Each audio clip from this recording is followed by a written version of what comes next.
This is The Gorge. It's a podcast where my friend Sara and I gorge ourselves on overanalyzing a topic. The Gorge is brought to you by coffee. That's ko-fi.com/thegor. And, Sara, what are we talking about this week? This week, we're going back to Beach City after a very, very long time. And we are having yet another Stevencast. This is in the appropriate way of video games and movies these days. Instead of it being straight to DVD, this is Stevencast 2018, like God of War and Tomb Raider. This is the, it's been so long, it's been literally a year since our last Stevencast, that, we decided to do a soft reboot of the franchise. So we're going to, cover everything that we didn't cover the last, one we did, which was... It was a while. It was a very long time ago, and you know, we can say a lot about how Cartoon Network and their ability to like air new episodes of a show that has an ongoing plot. Could like, maybe in a way hinder that ongoing plot if you don't air it right.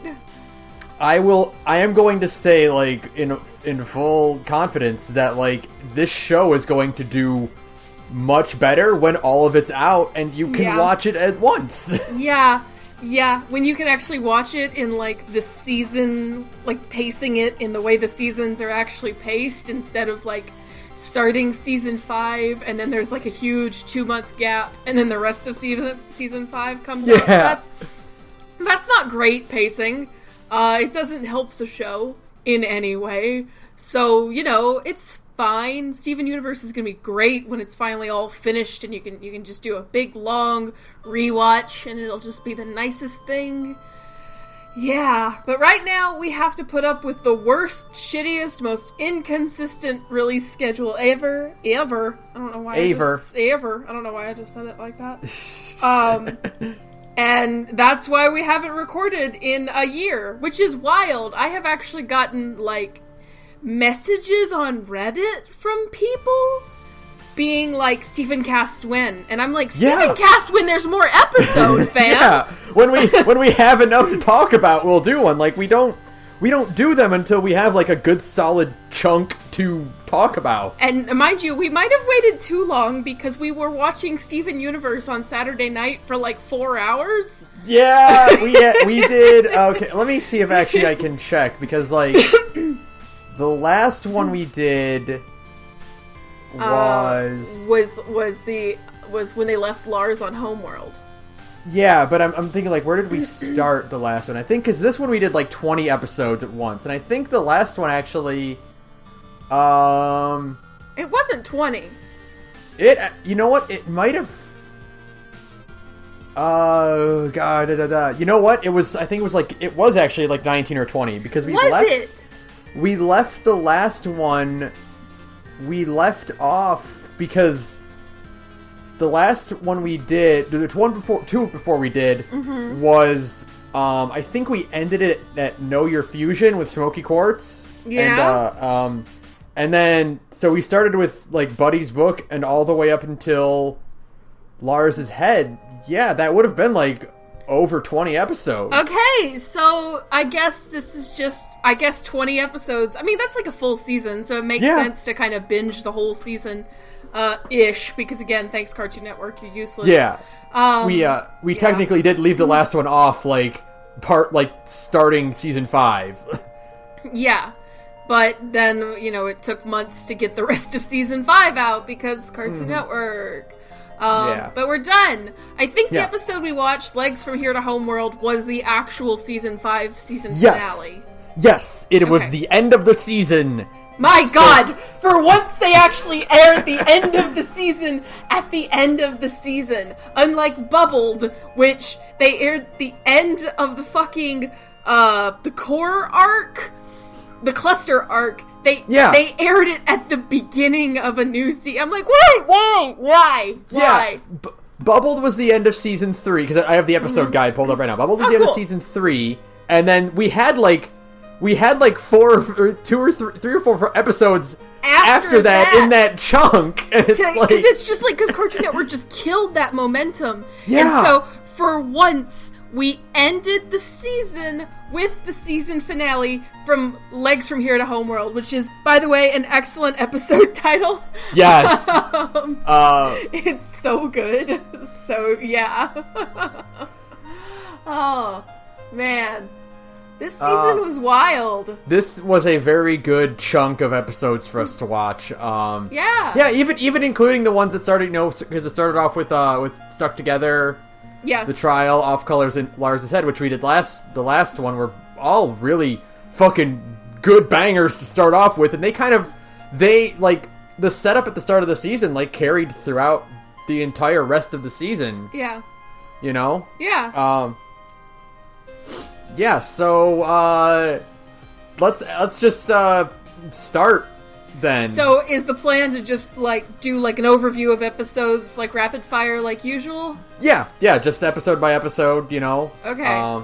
Yeah. Boy, that's a lot, so let's go. The first one was, Dewey Wins? Dewey wins! Dewey didn't win. No, Poor Mayor Dewey. I always wonder how much of my love for Mayor Dewey is due to him being voiced by Joel Hodgson. Right, who I am a diehard fanboy of, and how much of it is me actually just appreciating Dewey as a character. As, a sad sack man who doesn't know what's going on or what to do. As this poor man who is trying his best. And it's just not good enough. No, literally, I was like, oh, poor Mayor Dewey. And then as soon as we saw, Nanafua, giving her little speech, I was like, make Nanafua mayor! I had instantly given up on Dewey. I'm sorry, man. But I was immediately like, oh no, we need to make Nanafua mayor right now, thanks. So, and it's so much better. Oh, it's so tiny. I love Nanafua so much. Oh, God. I'm just so proud. I see little teeny tiny grandma and she's mayor and I'm like, yay. It just makes me happy. So, sorry, Dewey, you didn't win. Yeah. It was interesting, though, because this season started and, so when we ended the last season, and I kind of mentioned it in the last episode, this is as good a place as any to bring it up, I was kind of getting, tired of the Steven Universe formula of, everybody's sad all the time kind of thing. Mm-hmm. And after a while, I was just like, I get it, drama, I understand. And it's it's refreshing for a kid's show, and, when I was a kid, if I was a kid watching Steven Universe, fuck, I would have eaten it up. Because, I loved me some drama when I was a kid. All my favorite episodes of Sailor Moon were the very dramatic ones. And so, as a kid, I would just eat it the hell up. But now I'm a grown-up, and I'm like, oh, come on. So, because I'm just just talk. But then I remember that they're 14, so, oh my god, nobody knows how to talk. Yeah, this is the start of the Connie arc. The Connie arc. Yeah, and so when this season started, or when we started watching this, I was just like, more of this. And then it all worked out in the end, but at first with this season, it took a couple episodes for me to get on board, because when we were, watching Dewey Wins, I'm like, Nanafua. But then, there was the drama stuff going on in the background, I'm like, I'm so tired. I'm so tired. It was... Yeah, it wasn't a good one to start up with, Right, yeah. Because it's just kind of hey, you're back in Steven Universe. Here's some petty drama between teenagers, and you're almost 30. Are you having fun? Kinda. At least Nanafua is mayor now. That's kind of fun, It gets better. It gets significantly better as it goes, though, so it's fine. But... it's amazing the spiking quality this season has after the first 5 episodes. Well, the first 5 episodes of the block we watched, technically. Mm-hmm. You know what I mean? I loved the bit where they have the video, the YouTube, the tube. The tube clip of Mayor Dewey getting hit with the tomato, and Steven says it's only 12 views, and he goes, "That's half the town." Oh, no. My favorite, like, gimmick in anything ever, Kekai Sensen or Blockade Battlefront, an excellent anime. They do it too, is like cartoon knockoffs of real world internet things. Is like my favorite shitty gimmick, and I don't know why. Like, on Kekai Sensen, they have, instead of YouTube, they have YouTube, and I love it. And it's so stupid. It's all those, like, McBoggles. Yeah! You could make, like, an anime aesthetic out of the number of fake McDonald's out there. You totally could.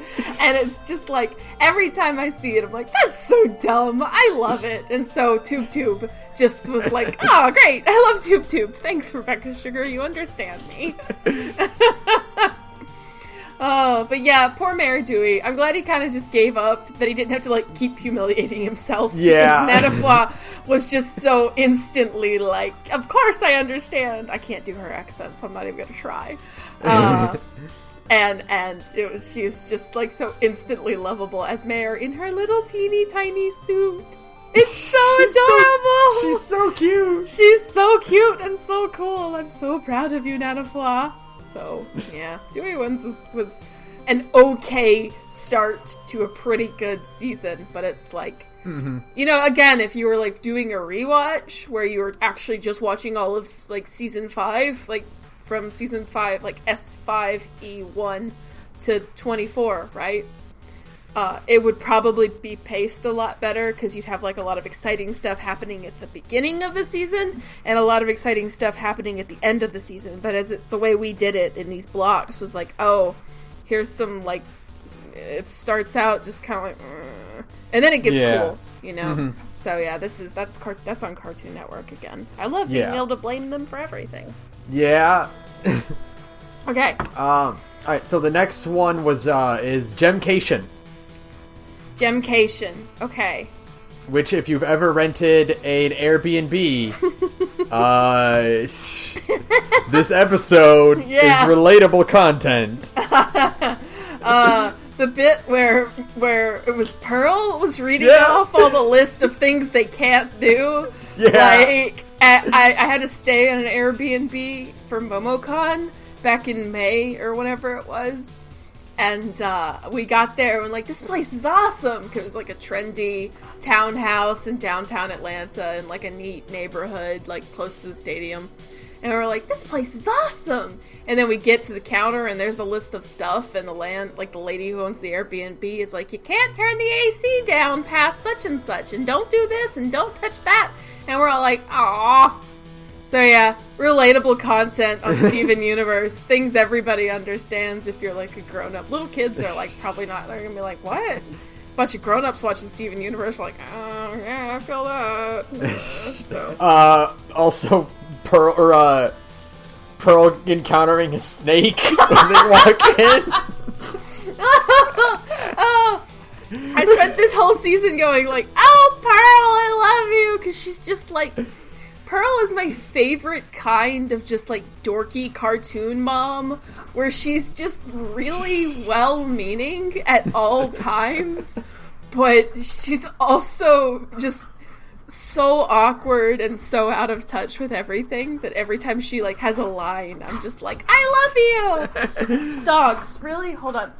We're not going to stop recording. Guys, really? Right now? When I'm like on the phone? Can we not? Can we not do like the wrestling in the background? Fine, whatever. Yeah, Gemcation was good. All the little moments were cute. Just them sitting on top of the van was cute. I liked that. I love that this season, like, as a whole, this is very good at, like, subverting the things that, like, Steven Universe had kind of become, like, known for and, like, had kind of, like, run into the ground. Like, when the Gems and Greg see that Steven is, like, down on something, the first thing they think of is that it's about the kidnapping and about it's about mom issues again. Right, yeah, because it's like they never really acknowledged that in previous seasons. Yeah.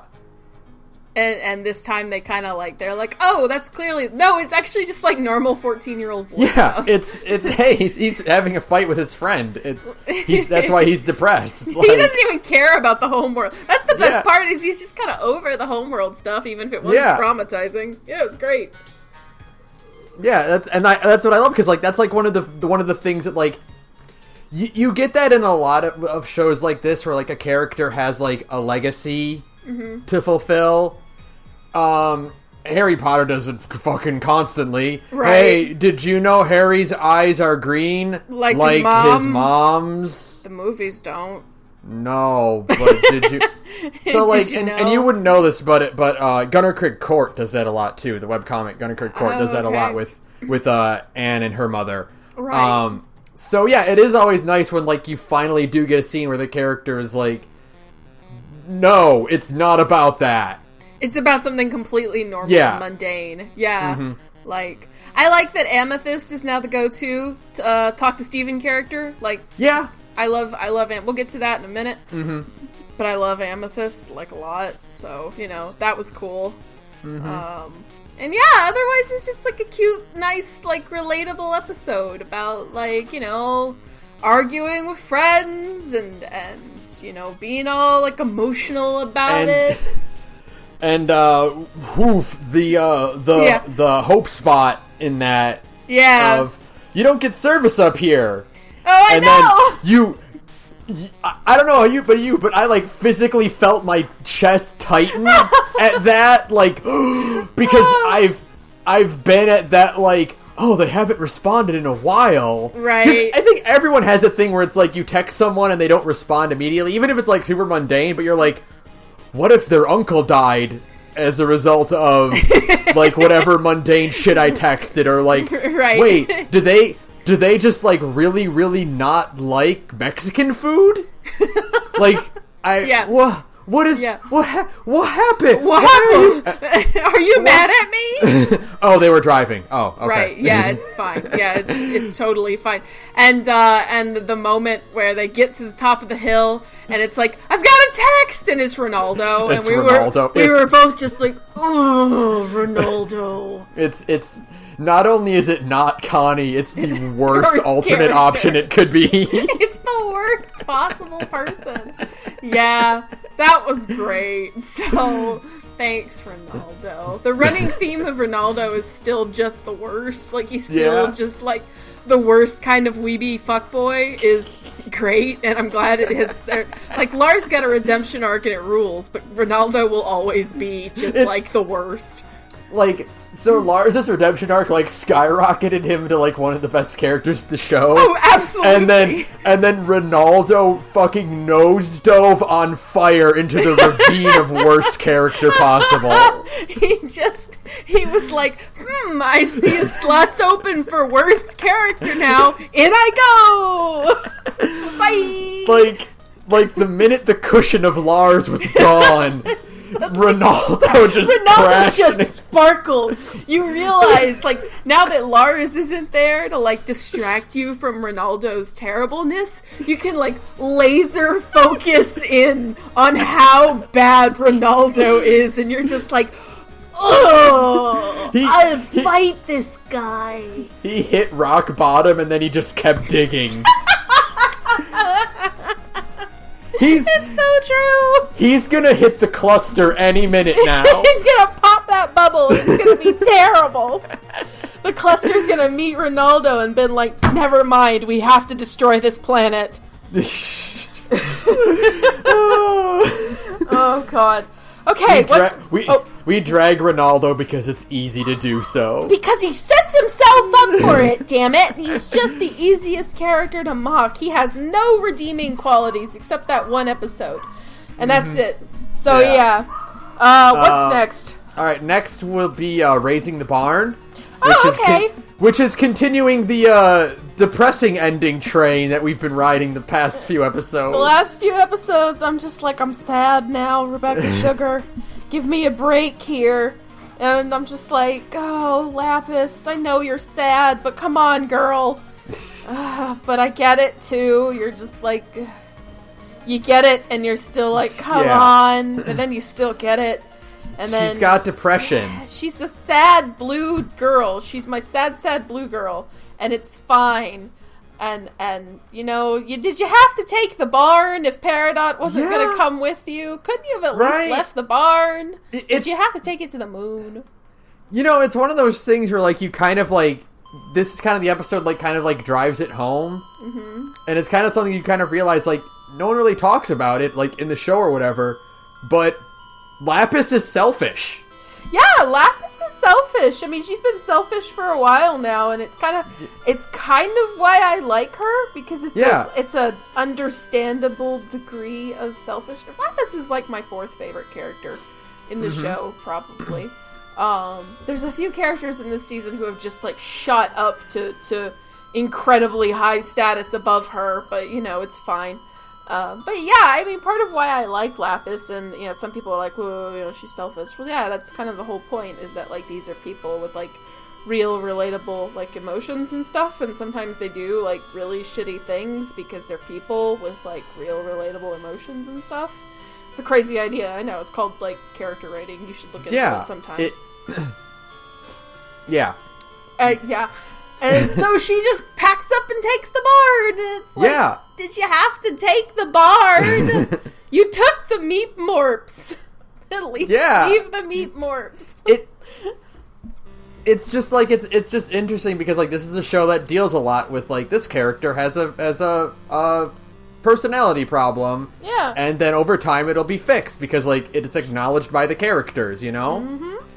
But Lapis is selfish, and she continues to be selfish. Yeah, you know, that's like she like, as a person, like, she's growing and changing, but, like, that never goes away. Right. Yeah.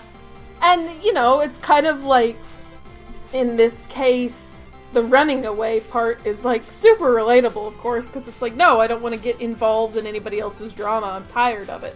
Which is what it kind of boils down to, is like, yeah, it's a war, but the metaphor is, I don't know if I want to keep getting involved in my friends' problems, you know? Right, yeah. And, like, sometimes you kind of have to go, like, no, I don't want to get involved in my friends' problems anymore, because my friends' problems are making me insane. And sometimes it's like, well, no, you shouldn't bail on your friends so easily just because they've got some problems, and it's that back and forth. Like, that's the metaphor that's being given to us here. Yeah, it's one of those things where, like, no one's really right and no one's really wrong. Like, Lapis has a point, and Steven and Peridot have a point, too. Like, yeah, Lapis has been putting up with this for a long time, and she's not like the Gems or Peridot or Steven, who are willing to put up a fight, you know? Right, yeah. Hey, you know what is also relevant in this regard? It is a character in a web show that ended recently, and his name is Son Gohan. Oh yeah! Oh yeah! Hey! That just ended the other night too. Yeah. Oh, man. That it is that where, like, the majority of the characters are on board for this one thing, and then there's one character who, like, is not. It's like decisively not, and they're kind of like, you kind of are like, yeah, I get your point, but also, hey, consider this as well, you know? It's kind of like, yeah. But, like, you know, but also it's like, well, you know, you're kind of being a bad friend by bailing on them because this is, like, kind of significant. It's a little significant, but it's also kind of, like, understandable too, because after a certain point you're going like, well, how much does Lapis, like, have to put up with? She was stuck in a mirror for 1,000 years, you know, a bunch of horrible shit has happened, and like, how much does Lapis owe everybody at this point, you know? Like, that's the question that's ultimately, like, being asked here, is, does Lapis owe anybody anything? And the answer is no, Lapis doesn't owe anybody anything, but, you know, eventually we find out she comes to, like, her own answer. It's not that she owes anybody anything, it's that she just wants to help. And it's a little bit more complex than that. And I like that. I liked it this season. There was a lot of good, like, instead of just going the sadness route, there was a lot of, like, moving past your horrible sadness and letting something go. There's a lot of letting go in this season, and I liked it a lot. It was very cathartic by the end of it. Yeah. Hey, we're already at the 24-minute mark. We are. Oh no, we're gonna be here a while. Yeah. Yeah. The whole season is a lot of moving on, a lot of growth, a lot of like. Basically, the sum of the season is change isn't necessarily bad. Like they drive that point home a lot in this season. You know, it's a lot of just get over it. You know, like the bad thing happened, and you know you're fighting with a friend, or somebody bailed on you, or like all this. You know, people lied to you, and it's kind of like get over it. You know, you can't hang on to that misery forever. You kind of have to, like, move past it, even if it is just, like, by distracting yourself. And eventually, you know, it's kind of a fake it till you make it situation. There's a lot of that in this season, too, of just, like, yeah, I miss this person, or yeah, I'm really sad about this thing, but if I just kind of, like, fake it, eventually I'll feel it for real. And something good will come out of it, you know? It's not like hanging on, because like the last 4 seasons have been a lot of just like the past is such a burden, and interpersonal relationships can be such a burden, and you know, that baggage hangs on to you. And in this season, the message seems to be like, just let it go, you know? Yeah. Move on. It's nice. Yeah, it is nice. It's very nice. So yeah, we've already been talking a lot. Yeah, so the next one is Back to the Kindergarten. Oh, a good episode. Kind of had like a sad middle, and we were both like, Rebecca Sugar, come on! Can I have one thing?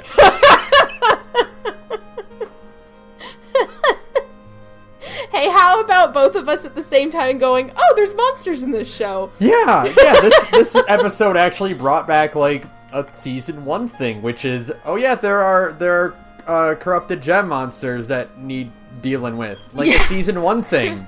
Oh right, I totally forgot. It has been so long since they did a Monster of the Week monster, like a really long time. It has been several seasons. Yeah, and it was kind of like out of nowhere, but I get it too. So it's kind of like, oh, the kindergartens are really just like a place where nothing can grow ever, you know? Yeah.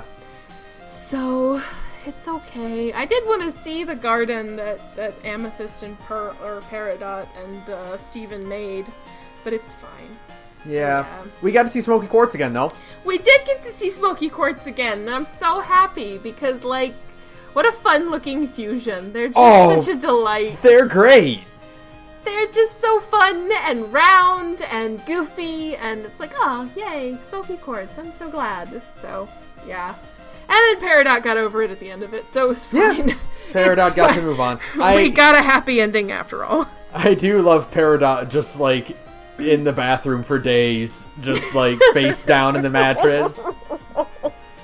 Her face when they roll her over, and she's just staring up at the ceiling, and it's, like, the most grotesque expression of resignation to her circumstances is, like, I love it. It's a mood. I feel you, girl. So Peridot continues to be my favorite character because of shit like this. This fucking goblin character. Yeah. This goblinoid that lives in a tub. Yeah. Okay. Next is a good one. Next is Sadie Killer.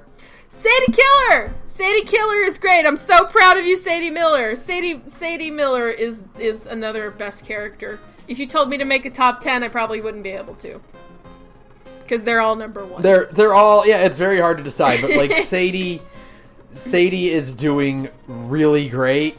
It's so nice. I'm so proud. She, you know, like I said, growth and changing and moving on, and this is exactly that. Sadie's finally finding something that she enjoys, and she, like, had to get away from, like, the crutch that she had in the donut store, you know, in the Big Donut. In the Big Donut and in Lars, like, you know, It's kind of like Lars was kind of like, Lars is doing great now, but when they were before, he was, like, kind of obviously, like, an incredibly toxic person to be around. Yeah. And it's like, Sadie was just kind of happy to stay at the Big Donut and wallow in, like, oh, I hate my job, I hate my life, blah, blah, blah, because she had, like, Lars there to kind of commiserate with. And then she's like, now that there's no Lars, she's like, oh, I can just go do other things with my life. And she does the most awesome thing in the entire universe. So that's great. Oh, go ahead. I was gonna say that, like, you know, this episode and, like, the subsequent episodes of this show of like that involve the Big Donut are, like, weird because, like, you know, obviously Sadie has managers, right? I guess. Like, why? I know. Like, where is the manager? Someone is paying her. Yes. To work there. Right. But they're not there. Like, no one else is ever present there. And then when she quits, they just close the Big Donut. Yeah, well, that happens in places. There's a Huddle House. This is a weird reach, but there's a Huddle House in my town right now that is not open, even though there are people that own the franchise, because everybody quit and nobody wants to work there. So, because it's like the worst Huddle House in the universe, and because of that, nobody wants to work there. So the Huddle House was like making money and doing well, and people go there all the time. And the Huddle House is still closed. You can go by it, and it's just like everything is still inside, like clean and stuff, but they are closed because nobody wants to work there. So I saw this sign and I was like, oh, okay, I get that. Yeah, nobody wants to work at the Big Donut. So, yeah, where are the managers? Who owns the Big Donut? I mean, well, because we had that episode very, very, very early on where, like, it's a corporate franchise. It has, you know, a training video. Right. But, like, corporate, like, didn't send anyone else to cover it. Maybe because it's a town with, like, 24 people in it. They're not going to send somebody to cover that. You're probably right, but it's just, like, it's one of those things where I'm like, someone's paying her, but, like, they're not concerned about, like, replacing her when she just walks out. And no one just locked up and left. Yeah, like, they trust, like, her and Lars have the keys. Yeah, they're it. No one, like, there is no on-site manager to, like... I guess Sadie was the manager? I don't know, because she was working the counter. But the managers can work the counter.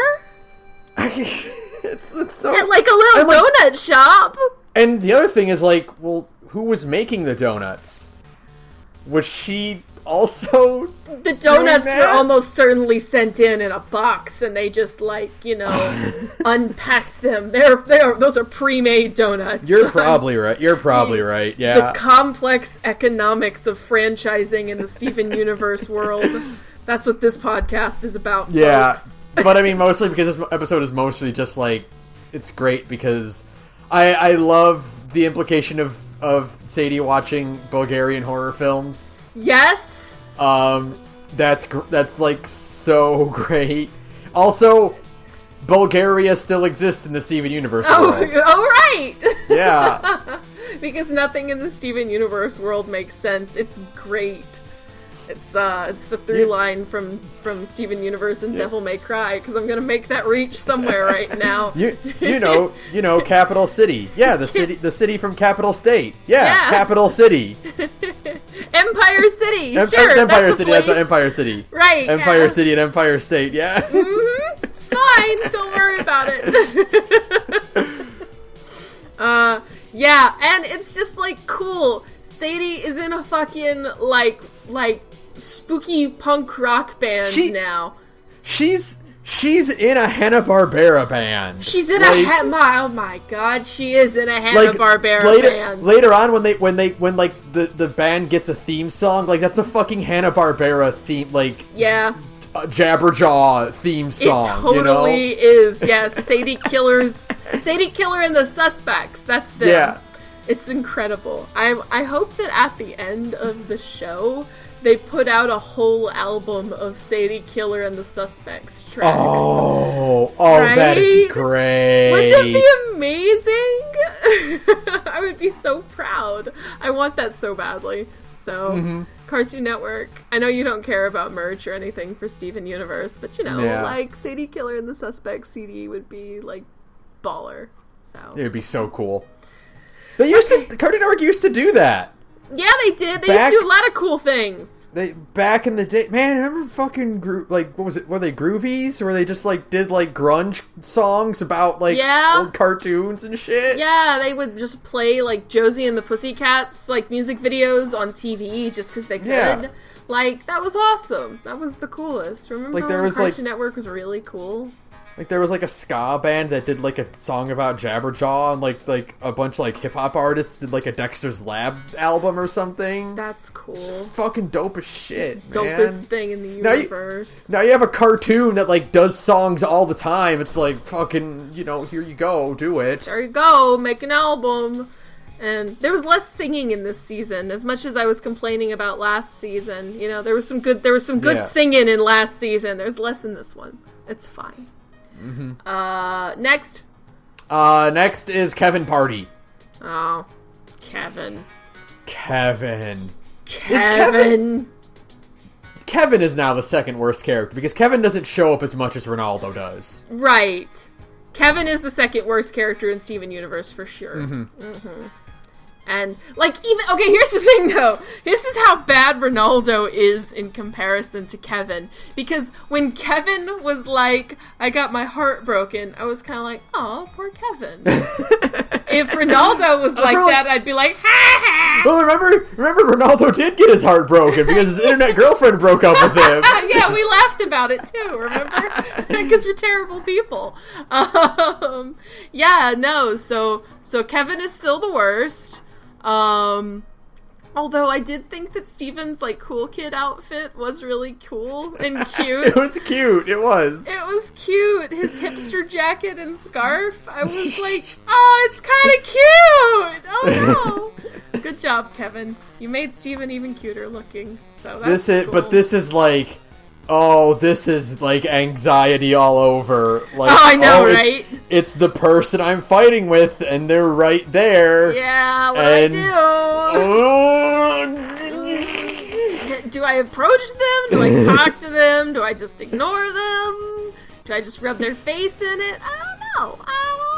This is really awkward. Yeah, there's a lot of awkwardness. I'm glad, though, they didn't go too hard on the secondhand embarrassment awkwardness, because I think I would have thrown up.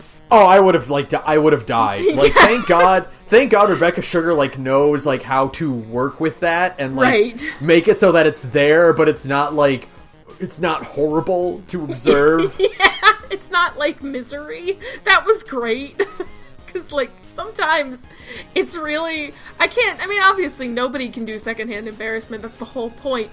But that episode had when we got to the crux of the plot idea of the main idea of that episode of Steven and Connie at the same party, my soul just went, yeah, this is gonna be horrible. And it was fine, actually. It was fine. Yeah, it all worked out. It worked out at the end. Because they talked to each other, damn it. They used used conversation. They used their words. And Connie's new haircut is really cute. Yeah. It's very cute. It is. Cute. It's really cute. I like it a lot. It's nice when characters, change their appearance to show that time had passed. It's Full Metal Alchemist.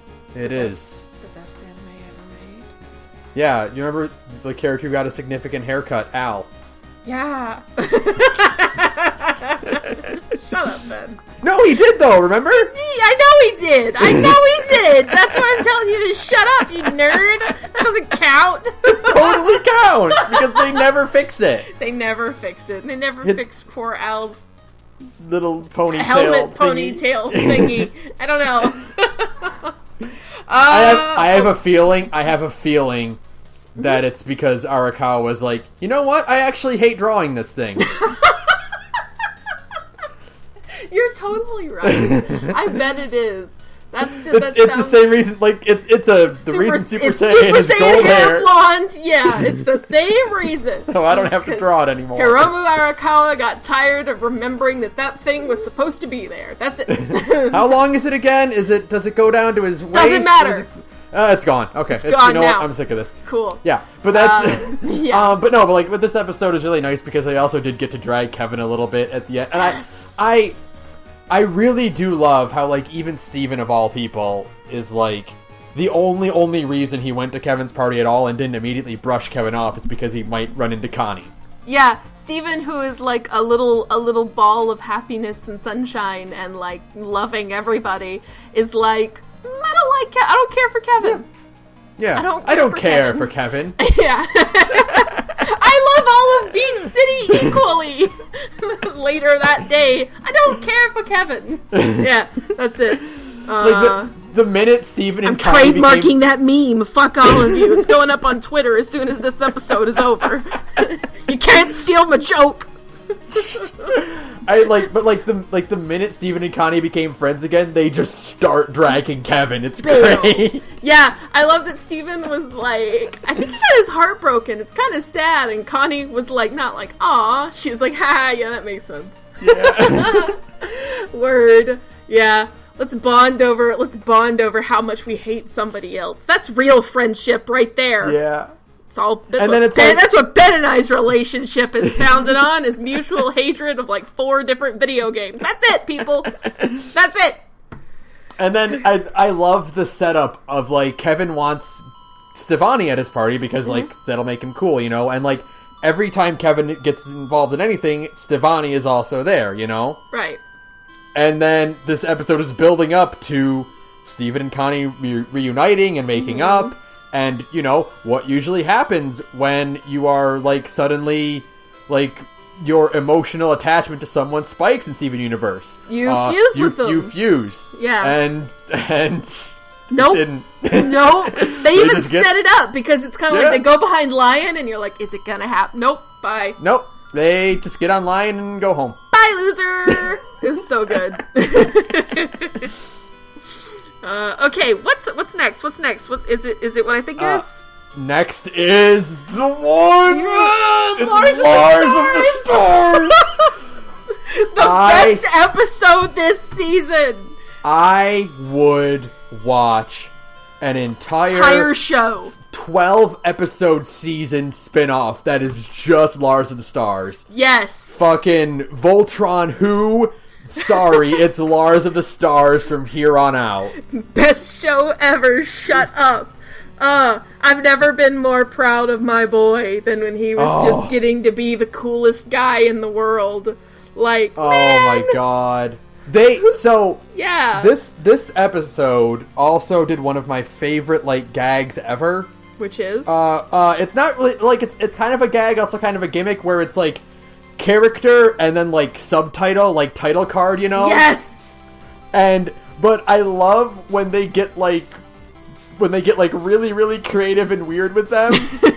Like one of my favorite ever is there's this whole Marvel gag where it's like way back during a big event they were trying to like interrogate and figure out who was behind the incident, and like so Marvel did like a 2-page gag of like Nick Fury interviewing a bunch of random Marvel characters, and they all had their name and a subtitle about them. Oh, I think I've seen that. I think I've seen that on 4chan once. Yeah. Oh, yeah. It's years old, but it's like really. It was like it got passed around. Like my favorite one was Kingpin, large, in charge, and there was She-Hulk, cousin to He-Hulk.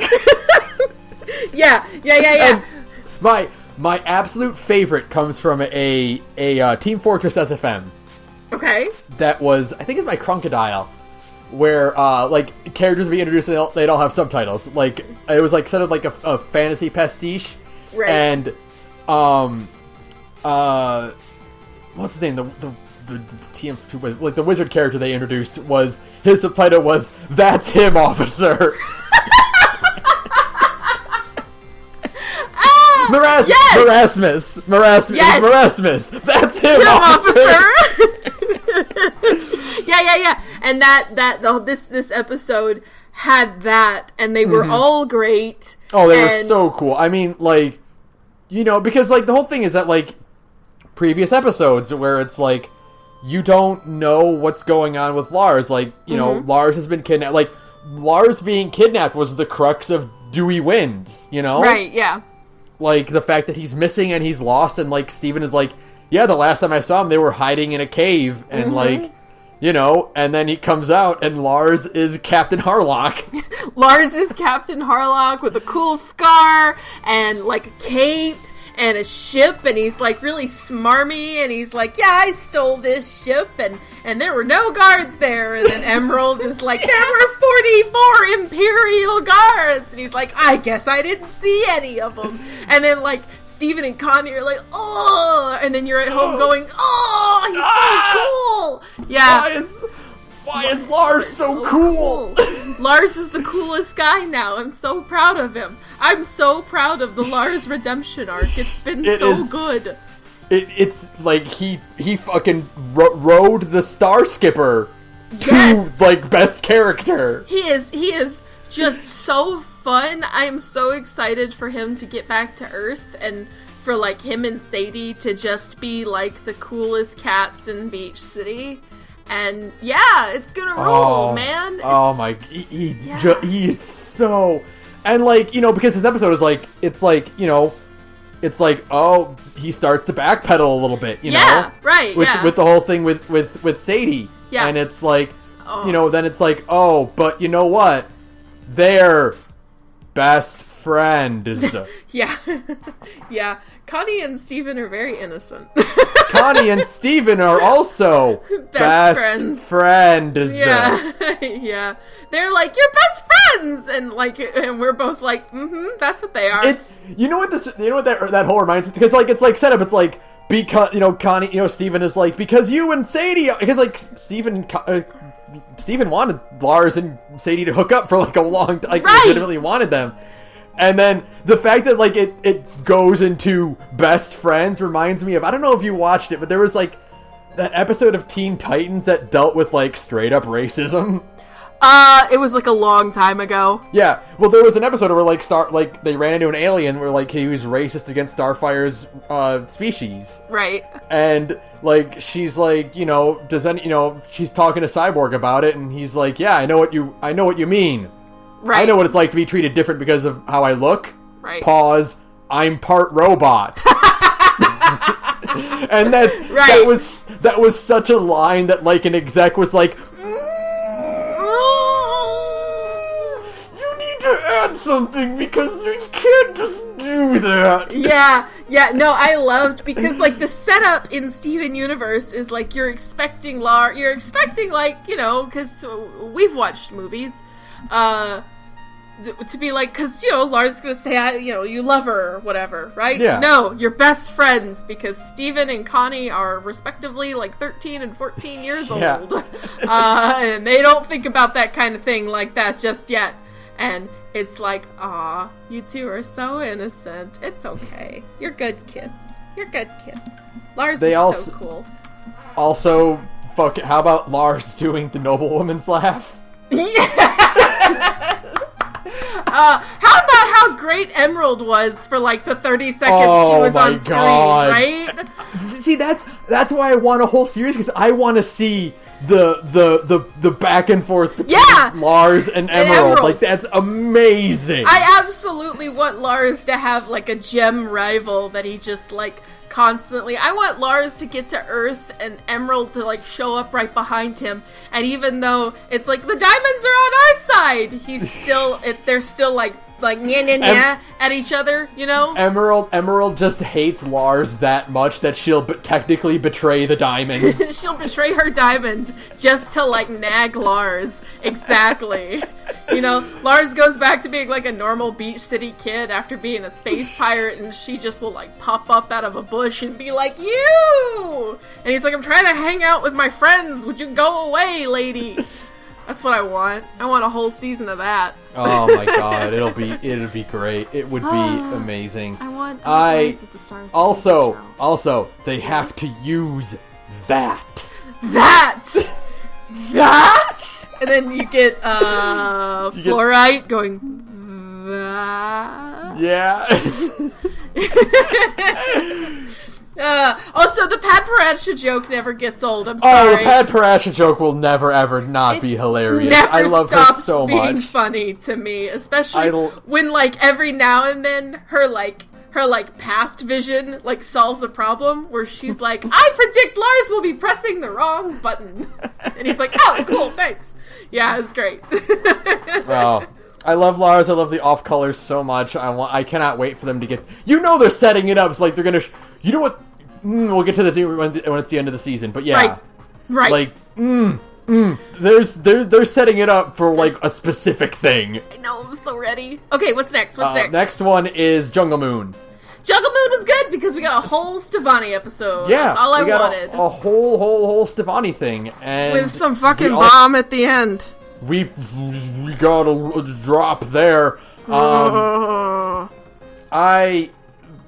liked seeing Stevani like on their own, right? Like camping and surviving and growing a beard. They got facial hair. They were able to just kind of hang out, and it's just like, I don't know, it was just nice to see, like, Stevani just being able to just hang out and do well, and her and Steven, Connie and Steven not separating even when things get like, oh god, what do we do? Because you kept expecting that to happen, right? Right, like, yeah. You get that high anxiety moment and they split apart because they can't, like, reconcile that anxiety, but then you're like, oh no, because of all the drama in the last couple episodes, it's like, you gotta trust me. And so now it is like, you gotta trust me so that when something goes wrong, I've got your back, and it's like, cool, they can stay fused even in high anxiety moments, like we're crashed on another alien planet. Which was nice, Steven should stay out of space, though, because bad things keep happening to him every time he goes into space. Man, every time he goes into space, he gets stuck there. Like, every time. He ends up trapped in space for a while, no matter what happens. Yeah. He ends up trapped in space with a murder goblin, or he's on a human zoo, or he shipwrecks, stop going to space, buddy. Yeah. For your own good. Please. But it went well. I was so pleased. It did. They actually, like, managed to stick it out. Like, good for them. Yeah, I was so proud of them. And then the end of the episode happened. And then the end of the episode where it's like, oh, it's a weird vision dream with Connie's mom. And wait, why is Connie's mom yellow? Why, what? Who are we seeing this through? And then you realize, like, who you're seeing this through, like, whose eyes you're seeing this past vision through, and it's like, oh no, oh my god. I'm gonna get all of my Red Letter Media impressions on point because I say that way too much. Yeah. we were both like, oh, a fun Stevani episode about survival, and Lars will pick them up at the end. Oh, what the fuck is going on? It's Pink Diamond. It's Pink Diamond. We're finally here. We're finally in hell. And she's tiny. She's teeny tiny. It's so cute. She's so cute. Her design is just like, as soon as I saw her, I was like, I love you instantly. I would die for you immediately, you poofy-haired, adorable thing. So yeah, that's my problem, is that I'm just it's a cute thing! I would take a bullet for it! So yeah, So yeah, what's the next episode? Because it's obviously, we're now, like, in the spiral into hell. We are in it now, so let's talk about the next one, which is Rebecca Sugar watches anime, because it's your mother and mine. Yeah, Rebecca Sugar watches anime with an extended sequence that is literally lifted wholesale from Revolutionary Girl Utena. Right? Like, it's just Utena.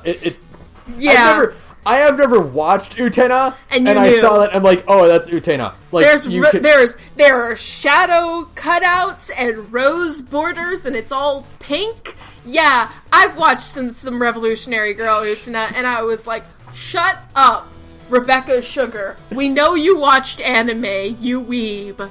Thank you so much. Don't ever stop. Yeah. Boy. That fucking...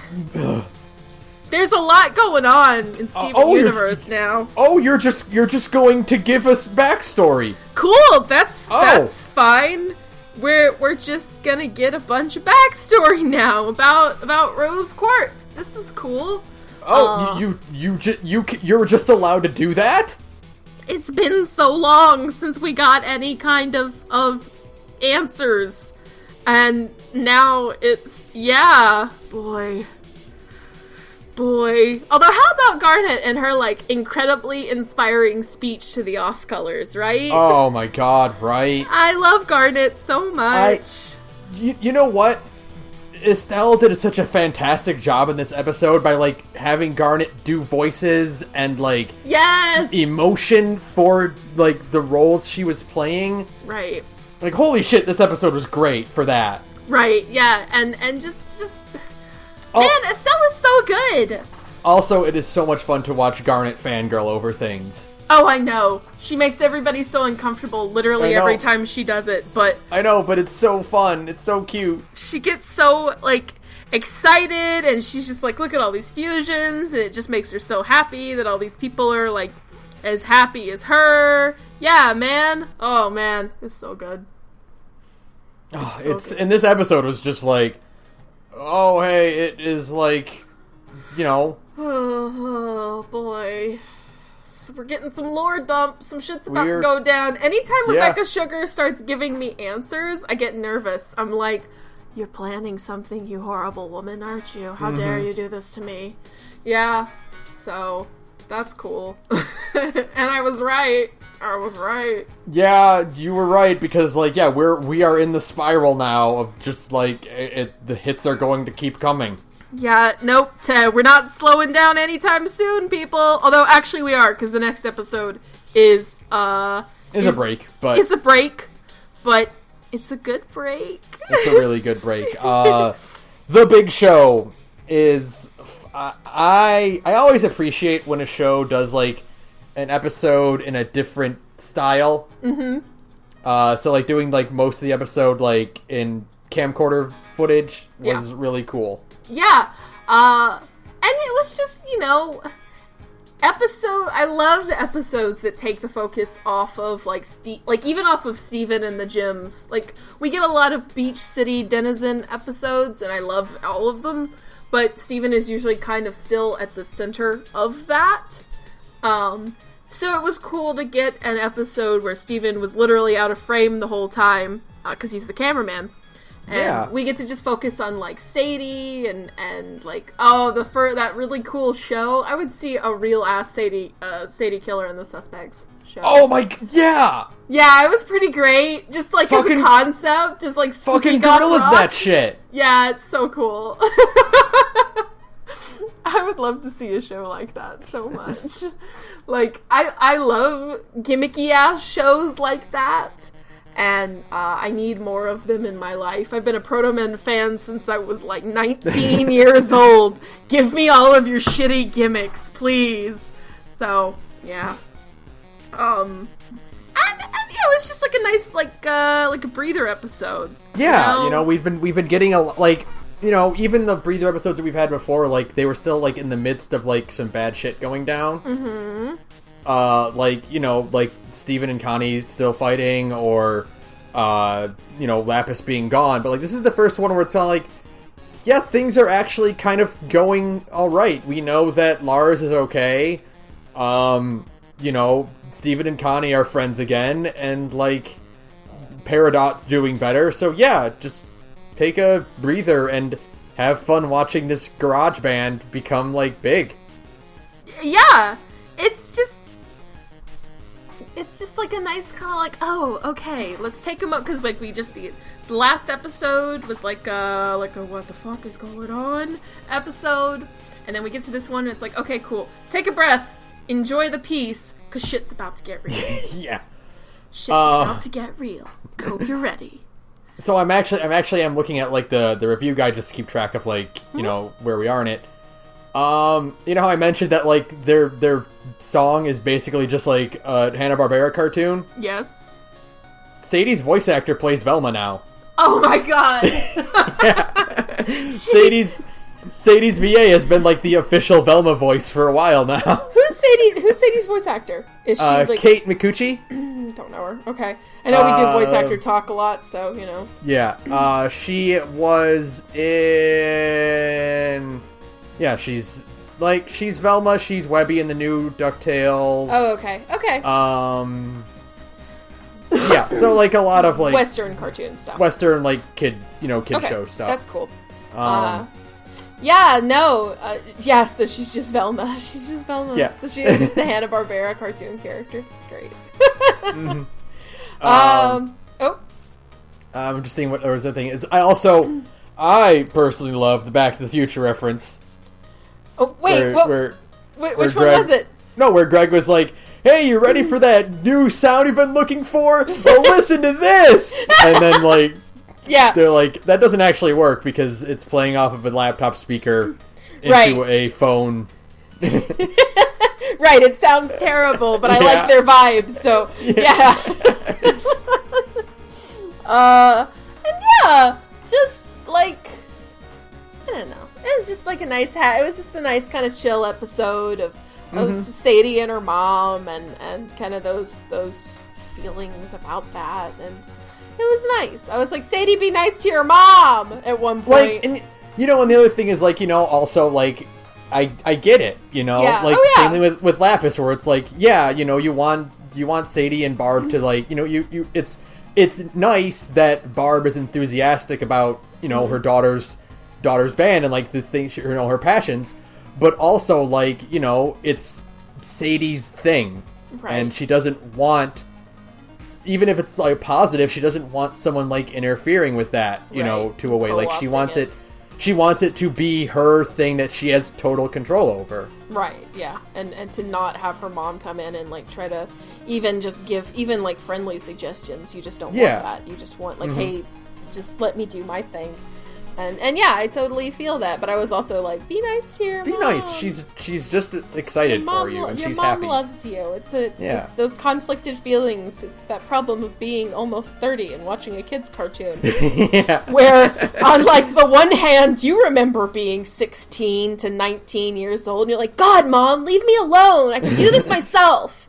And then you're like 30, and you're like, be nice to your mother. Yeah, be nice. Because you've become an old woman in the preceding 10 years. And you're like, it's been 10 years since I was 19 years old, and now I'm just like, your mom is supporting you. Be nice to her. And then you have to remember what it was like to be that age, and you're like, oh, right, okay. Right, yeah. It is actually, like, really embarrassing to have your mom be like, you're doing great! Yeah, you know, you love your mother and be nice to her, but, you know, sometimes let me breathe, too. Yeah. So, I get it. It's weird. I say these things now, and I'm like, I'm a grandma. Right? I am an old lady. Bury me out back in the shallowest of graves. I'm going to be 30 next month, so that's cool. That's a fun thing to think about. So, actually, wait, what is today? 17th. Oh, you are 7 months. You're going to be 30. Yep. Hey, me too. Finger guns. We're both old people talking about children's cartoons. It's fine. Yup, that's what this podcast is based on. It's fine. It's good to go into it with perspective. It's kind of nice to like remind yourself that like, oh right, because a lot of people on the internet take these children's cartoons like they're made for them, and it's like you kind of have to take a step back and go, no, you know, like Sadie is acting like a brat. But this isn't a cartoon that's made for me. Yeah. It's made for, like, the 8 to, like, 18-year-old demographic. And it's cool that I watch it, for sure. But it isn't for me specifically. It's for, like, kids to be like, yeah, I love you. And, you know, at the end of the episode, Sadie kind of has that, like, yeah, I wouldn't mind if we invited my mom to the next show. Right. And exactly. She kind of has that revelation.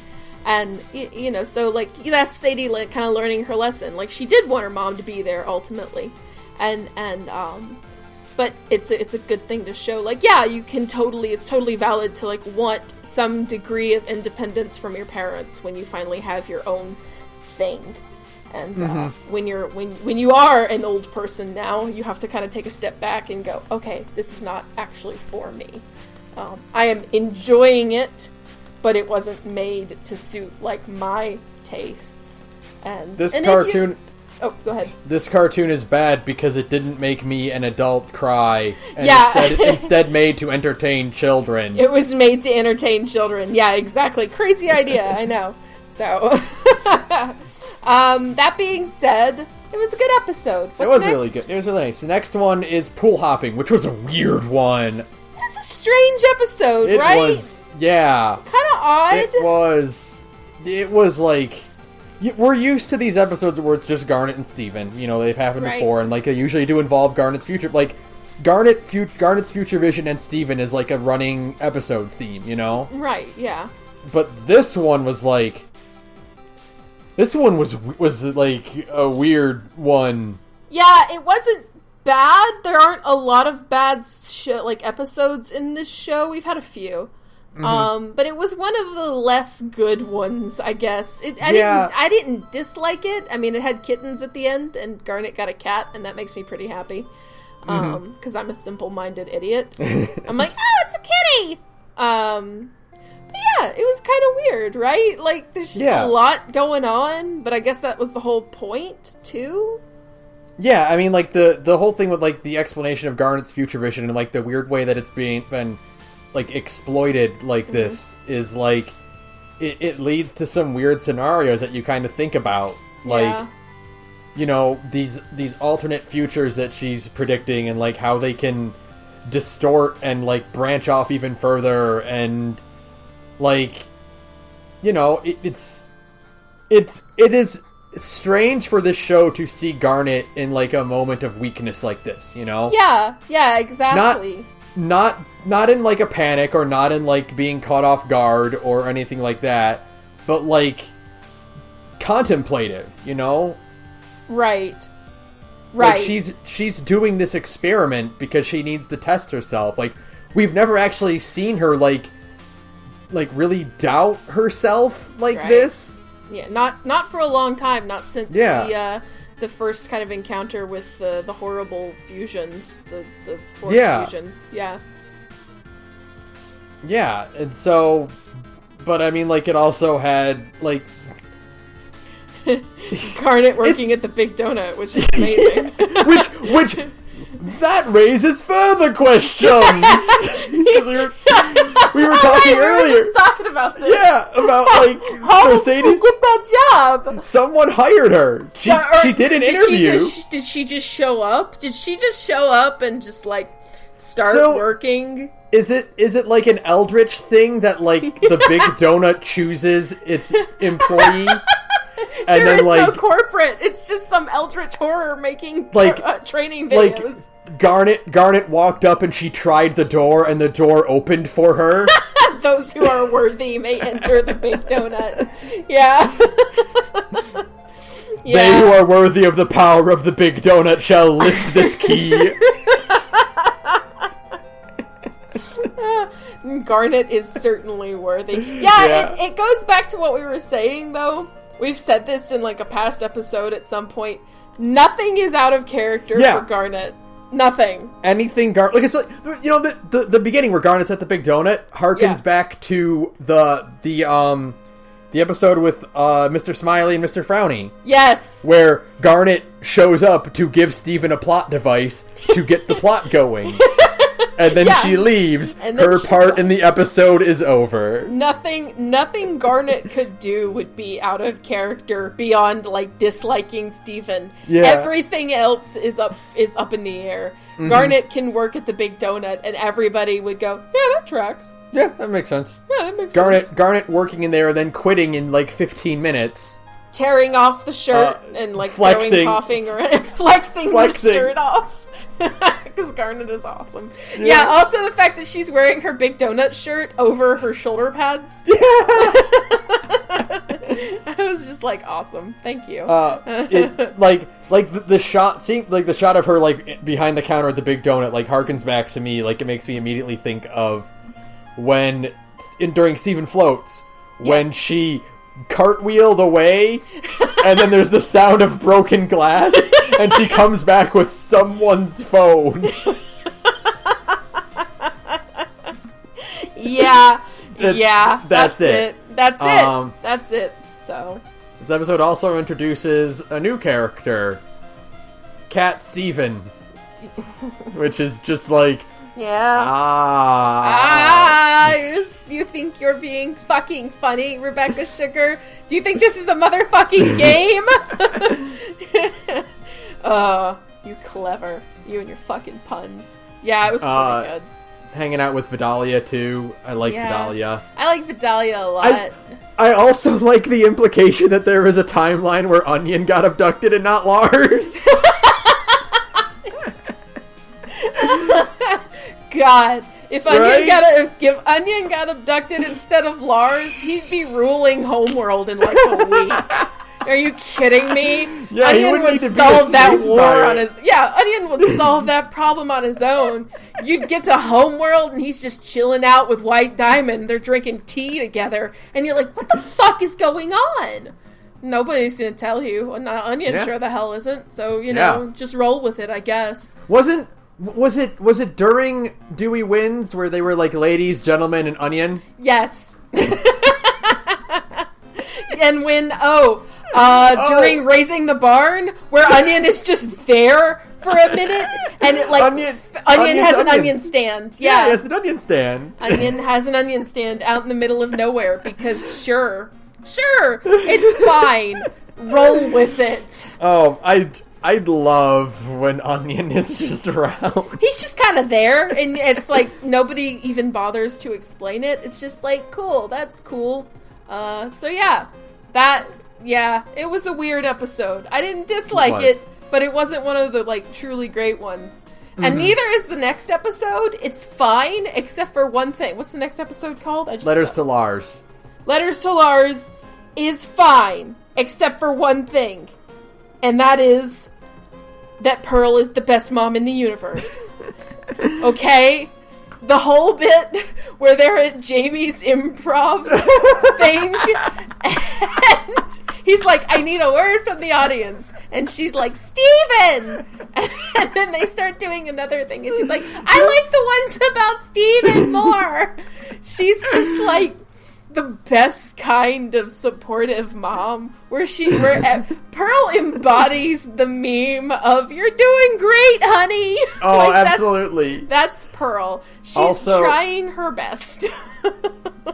Also, she has a cell phone now, and she's very proud of her cell phone. Pearl has a cell phone that she doesn't know how to use, and has never sent a text on ever, and does not know how to make phone calls on it. It's fine. When she's like, what number do I text for the group text? She's just like the perfect, like, mom who doesn't know what she's doing, and every single time we get to see Pearl be like the mommest mom who's ever mommed, it makes me so happy, because it's just so damn endearing as a character trait, and I'm just like, you're adorable and I love you. Please never stop being the best character, Pearl. Pearl continues to be best character, except for all the other ones, of course. Yeah. So there's just so many to pick from. And Dewey now runs the Big Donut, which is great. When the episode started and they like showed Dewey near the Big Donut, I was like, Dewey, run the Big Donut. Oh yeah, the Big Donut's still closed and Dewey's out of a job. I can do math. I can add these together. And by the end of it, I don't know why, we were like irrationally excited for Dewey to work at the Big Donut. Well, you know what? I thought about it. And the reason we were both excited is because, like, they've been doing a lot of subverting build-up. You know? Like the Stevani thing, you know? Yeah. So it's like, maybe, like, he'll shut the Big Donut down and open up, like, a new restaurant or something. Like, weird will happen. Nope. And then, nope. Not this one time. This one time, we got what we wanted. Yeah. And Dewey now gets to work at the Big Donut, and it makes him happy. and the big donut is open again, and everybody is happy. Yay! Also, Nana Foy is an amazing mayor, but we already knew that. Oh, yeah. Nana Foy is still mayor. And, like... Also, the reveal at the end that it wasn't, that Steven's narration wasn't like a narrative device used in media to express an idea. He was just literally sticking out of Lars's hair. Sticking out of Lars's hair and reading the letter to him, which was also amazing. Also, Ronaldo continuing to be the worst. Oh yeah, Ronaldo is still the worst. And I'm glad that Greg is still rich. We didn't bring that up with it came up in a couple episodes back, but Greg is like, I still got like $9 million. And I was like, awesome. I'm so glad. Greg's wealth is a plot device that I hope never ever goes away.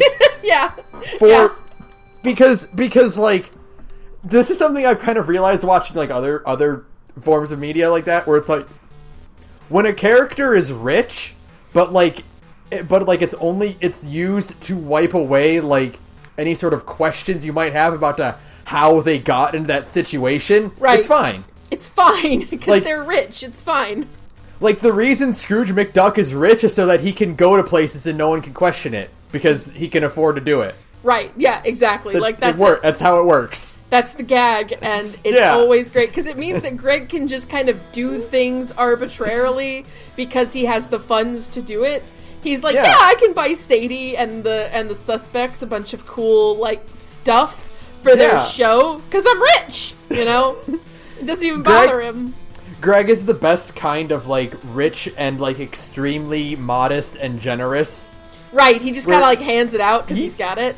Yeah, he's still happy working at the car wash. Like, he doesn't mind. He still lives in a van, you know. He still lives in his van. Yeah, he doesn't mind doing that. He just has a lot of money to throw at his friends now if they need it. Exactly, which is like, that is again the whole, like, this is a show made for the 8 to 18 demographic, where everybody's like, if I got rich, I would just spend it on everybody I know. Like, that is Greg. Greg is just living that economic fantasy that we all wish we could. And right, yeah. So instead we live vicariously through Greg Universe, who is a man who deserves it better than anybody, you know? The script called for them to have, like, later on they needed a telescope. So Greg bought it. It's the Inception. I just bought the airline. It seemed cleaner. Yeah. Yeah. Or one of the only good, like, bits in Justice League is when Clark loses they lose the Kent property. Right. And they're like, at the end, it ends with Bruce buying it back, and he's like, well, how did you get the property back from the bank? I bought the bank. Right, yeah, because Bruce Wayne is so rich that he can just kind of, like, hand wave away anything. Yeah, it's the same joke. I love it. It's always funny. It's like, I'm rich. Of course I can do this. Yeah. It's pure economic fantasy. So. It's super fantasy. Well, the fun is over. Have you all been having fun? Yeah. Have you all been enjoying yourself? Has the Steven Universe discussion been uproarious for you? Because shit's getting real right now. Too bad. Too bad. It's time for Can't Go Back. It's time for Lapis. Time to be sad all the time about everything for the next 10 episodes or however many we have left to go. Yeah, this is when it gets like, all right. Okay, it's time. It's time. Yeah, so... It's time for more revelations. Like a lot. Pearl killed Pink Diamond. Pearl killed Pink Diamond. Yeah, that's... Oh boy, we're really getting into it, huh? Huh, Rebecca? Lapis... Hey, yeah. Lapis stalled out on the moon. Yeah. And they were like this close to bringing her back. And then Steven had to have a dream. He had to have a bad dream. Although I will say, before we talk about bad dreams, one of my favorite, like, little, you know, Steven Universe has a bunch of little baby moments of goodness or relatability or just kind of softness that you're just like, ah. And one of them that I just love the most was the bit where they're in the little hologram room with the shape of the Earth. Mm-hmm. And Lapis and Steven are just leaning against the wall because they're both tired. And they're just, the way they're talking to each other, where they're both kind of tired and just really comfortable and familiar and happy to be having a conversation again when he thought she was, she had left forever. That was just like a nice little moment of softness. And I was like, yeah. Oh, that's nice. Thanks. And then it was over. Yeah, and then it was over and horrible. But Lapis got a song, and I always like when Lapis gets a song. Lapis needs more songs. Lapis is a good her voice actress is a good singer. Mm-hmm. And then, we got one hell of a dream. Yeah. Yeah, boy. That was a, Hey, remember like a few episodes or Stevencasts ago where we were like, there's no way that rose quartz is pink diamond. That would be stupid. Yeah. Yeah, we're dumb. We're dumb. We're really, really dumb. We're real dumb. And I apologize because now that it's actually happened, I'm like, this is great. Yeah. Yeah, so... Let's talk about a single pale rose.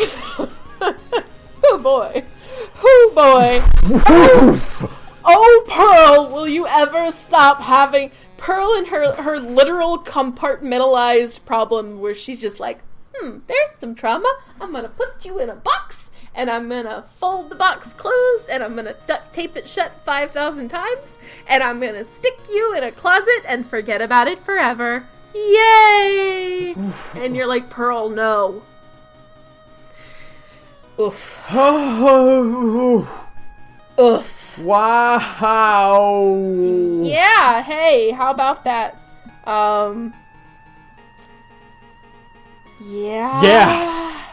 And you get all the cool the flashbacks, and I loved all the little shots of like going deeper and deeper. We have to go deeper. That's the second Inception reference this podcast. But we have to go deeper, and we go deeper and deeper, and just that moment where Steven is looking at Rose, and that's in big mighty finger quotes, and then you go, oh god, it's Pearl, and then everything, like you already knew from the last episode, but you're like, no, and then like you really think about it, and you're like, oh, and then it all starts to fall into place. And and then you get to like really see Pink Diamond again, and she's like amazing, like, I don't know. She's great. She's so great. And the whole flashback with Pink Diamond, like exploring the Earth and meeting the other gems. Yeah. Was like.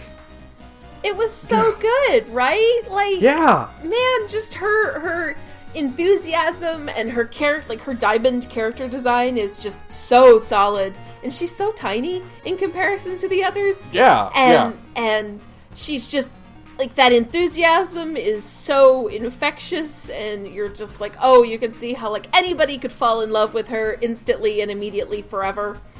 And it was great. Yeah. Like, all of it, you get to see, like, early humans, which is really cool, because then you really realize, like, oh boy, they've been on this planet for a while, haven't they? It's one of those things where, like, I don't know if you had this too, but, like, the gems always say they've been on the Earth for, like, 5,000 years, right? Mm-hmm. Well, that number means nothing. It's so big that it means nothing, right? Right. Like, that doesn't matter to anything. Right. Well, but Amethyst has been there for, like, 5,000 years. Like, like, the others have been here for, like, 10,000, and boy, that's a big number. And so, but that number means, like, it means nothing, right? Yeah, like, it's so big that it's arbitrary. Mm-hmm. But then you see, like, cavemen. Yeah, and then you go, You can, compartmentalize that. You can, like, focus on that and go, oh! It's been a while. They've been here for a long time. They've been here for a long-ass time. Mm-hmm. And that's, like, again, super interesting. And yeah, you get to just see Pink's, like, overwhelming enthusiasm for Earth, and that she's kind of like a petulant little sister, but she wants to do the right thing instead of be like her big sisters, and yeah, man, wow. You get to see where Rose gets it. You know? Yeah, absolutely. You understand Rose by seeing, like, kind of, I mean, this is just Rose Quartz at her most innocent, you know? Yeah. And so you get a sense of kind of like, oh, this is kind of where Rose's, like, sparkle-eyed enthusiasm for humanity comes from. It's like a mature version of Pink's innocence, you know? Yeah, it's that same spark of, like, enthusiasm and curiosity, but then, like, you know, over the years, what that turns into with Rose. Right. And and you get this sense, man. You get this, like, sense of, like, boy, like, a lot of, like, Rose's sadness isn't, I mean, it's that she lost the war, technically, because, like, all of her other gem friends were corrupted, but also, like, this sadness that you get of, like, oh, even though, like, I mean, she waged war against her own family, which is insane. Yeah. But, and then you realize, like, oh, that's why she made a sword that didn't shatter gems. It was a sword that was meant to just poof them, because, like, she was waging war against her literal family, like, her older sisters. And it's like, oh, that melancholy is, like, a two-factor. It's a twofold thing. It's the melancholy of a bad thing happened and I was responsible, and also of, like, I miss my family. This is a very interesting episode because I don't know how to like word this. Like, I've been trying to play this out in my head ever since we watched that episode. And I'm like, because one of the driving themes about this show, and especially lately, especially with the themes of moving on, about things changing and how your perspective and relationship with people change, you know, as time passes on. You know, for like 5 seasons now, we've been setting up the cracking of the pedestal that is Rose Quartz, especially for Steven, you know? Right. You know, the implications and the subtle ideas that, hey, your mom was not perfect. Your mom was not necessarily the all-loving, all-kind, honest, compassionate, you know, messiah figure that you've kind of been taught that she was by, you know, Garnet and Pearl, and by Greg, especially. Yeah. And you get the truth out of that. And the truth of this it changes it, because, you know, the implication was that Rose killed Pink Diamond, right? Right. It was that she broke her oath in that regard. Right. And, you know, we've learned that, no, she didn't do that. What she did do was chronically lie to everyone for thousands of years, and force Pearl to keep that secret for thousands of years. Right, to the point where Pearl, like, literally can't physically like say the words. She just can't say.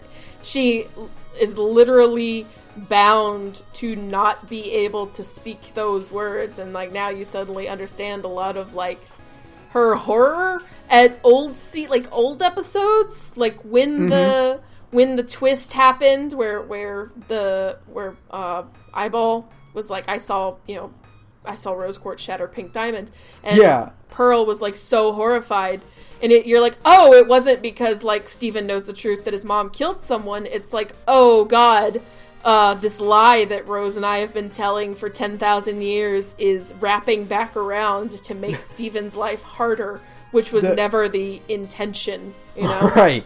The whole thing with Jasper, too. Yeah. Jasper wanting revenge for the death of Pink Diamond. Yeah. And, like, you know, Rose faking her death like that. Like, she did it because she wanted to work full time with the Resistance and officially get away from the Diamonds. Right. That led to the corruption wave. Yeah, it was a huge mistake, and that was the deal. Is that, I mean, that's kind of what makes Rose interesting, is that she isn't a murderer. Because, hey, surprise, it's a kids show. She's not a murderer, but she is a liar, and she's someone who's made a lot of mistakes, and the mistake she made was just catastrophic. And because of that mistake, there was no chance if the corruption wave hadn't happened, you could, unlike the diamonds had just left, you could almost see, like, eventually her telling Garnet, like, hey, I'm Pink Diamond, you know? Yeah. Like, eventually she could say that and come clean about being pink, because, you know, everybody's alive and a bunch of bad stuff happened, but, you know, I can, now that if everybody was still alive and fine, you could say it. But instead, no. Everybody, but except a handful of gems, literally an armload of gems, was corrupted. And it's like, oh, I can never tell anybody ever because this is my fault. God, but you know, we didn't talk about it when it during that episode, but that shot, I think it was in your mother, like the flashback, the Utena episode. Yep. Where it's just that shot of Rose literally grabbing whoever she actually can. Yeah, whoever was literally because, you know, they said that's a line that it goes back to a long time ago. It was Garnet. Somebody said that Rose saved whoever was closest to her. And that was literal. It was literally just whoever was in proximity to her at the time. I think the line was like, Rose managed to save her closest friends, and literally, the three that were next to her at the time. Yep. Yeah. Bismuth, Garnet, and Pearl were all Bismuth was already bubbled. That's why she didn't get. Oh, that's right. It was just Garnet and Pearl. It was just Garnet and Pearl. She was only able to save 2 people. Yeah, it's crazy. And like, oh god, you're like, oh, she was only able to save 2 people after doing this thing where she fakes her own death, and you know, she did. Of course, she couldn't tell Garnet. Yeah, like, because after that, never. After that, like, never. You could never tell Garnet, because Garnet was just, especially Garnet, like Pearl, of course, is so devoted that, you know, whatever, Pearl would never care. But Garnet was so devoted specifically to Rose Quartz that, like, if she was like, hey, I'm Pink Diamond, and my faking my death got everybody we ever knew in the war corrupted and turned into monsters, it's like, it would just, like, irreparably damage Garnet, you know? It almost did. It almost does. Yeah. That's the next episode. The next episode. Yeah, the damage that does. Yeah, I mean, well, actually, I made a mistake earlier, because the next episode is Now We're All Only Falling Apart.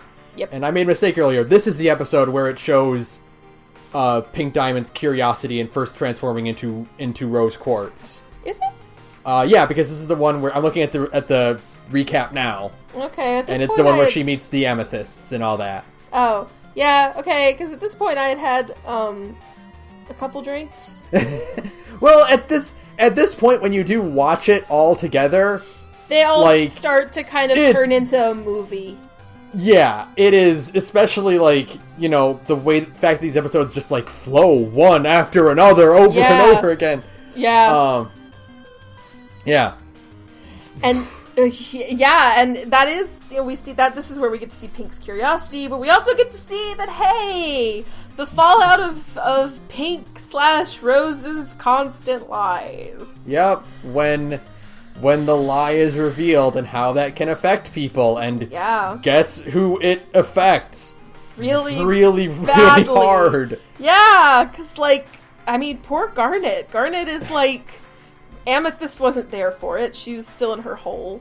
And Pearl is devoted without fail. Well, and Pearl was also in on the whole thing to begin with. She was in on it. Yeah, exactly.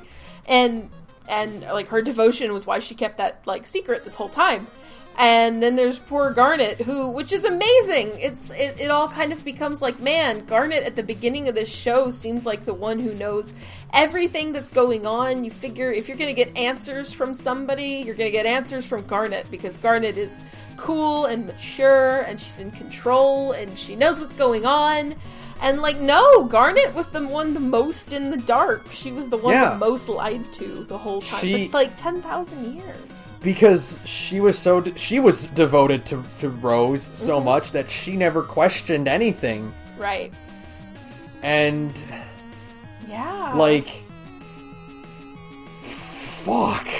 It's rough. Like, it's also, like, really, really, like...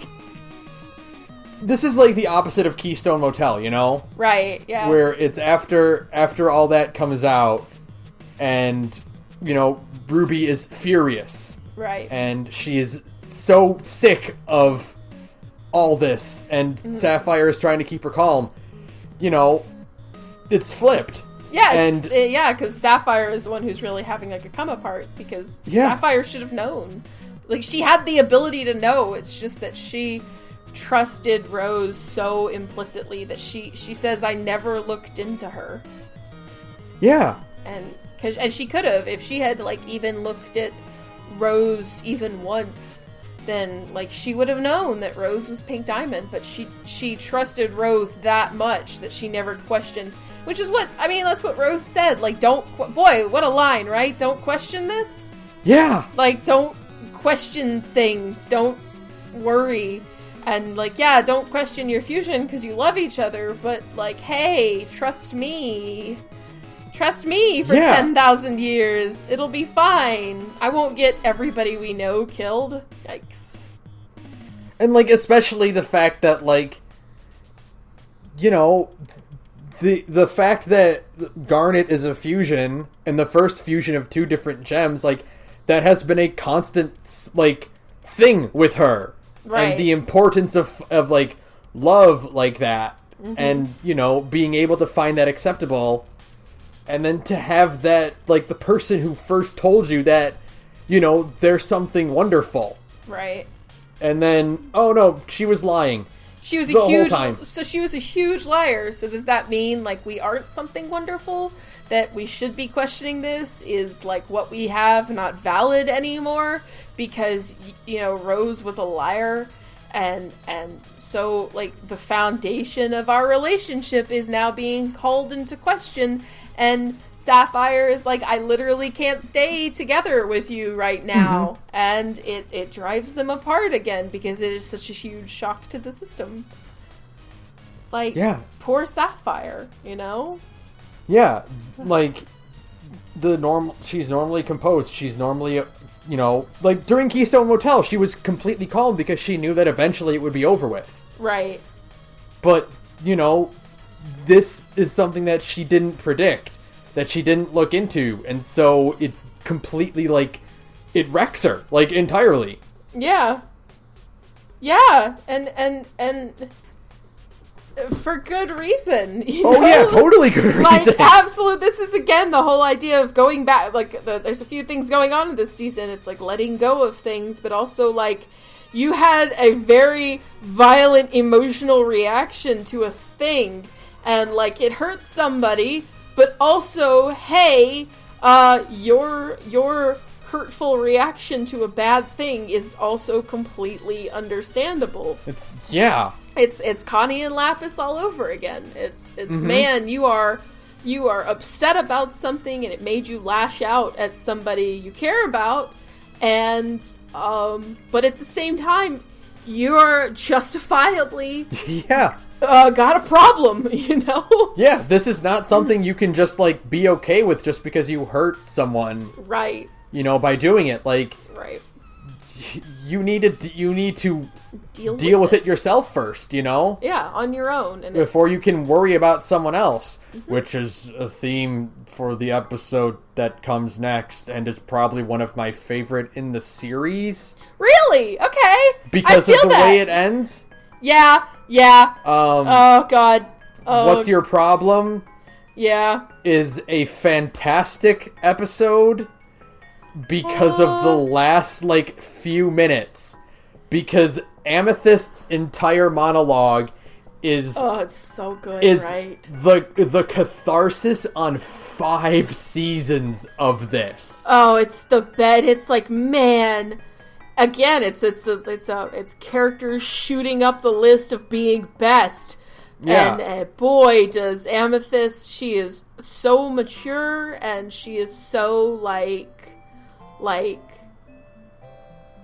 I'm not gonna put this on you anymore. Yeah, she said, what is her line? She's like, I'm not gonna dump another 1,000-year-old complex on you. Yeah, exactly. You know, like, you're a kid, you shouldn't be dealing with, like, these problems of grown-ups. Like, you shouldn't be forced to put up with all of our baggage because you're just a little kid.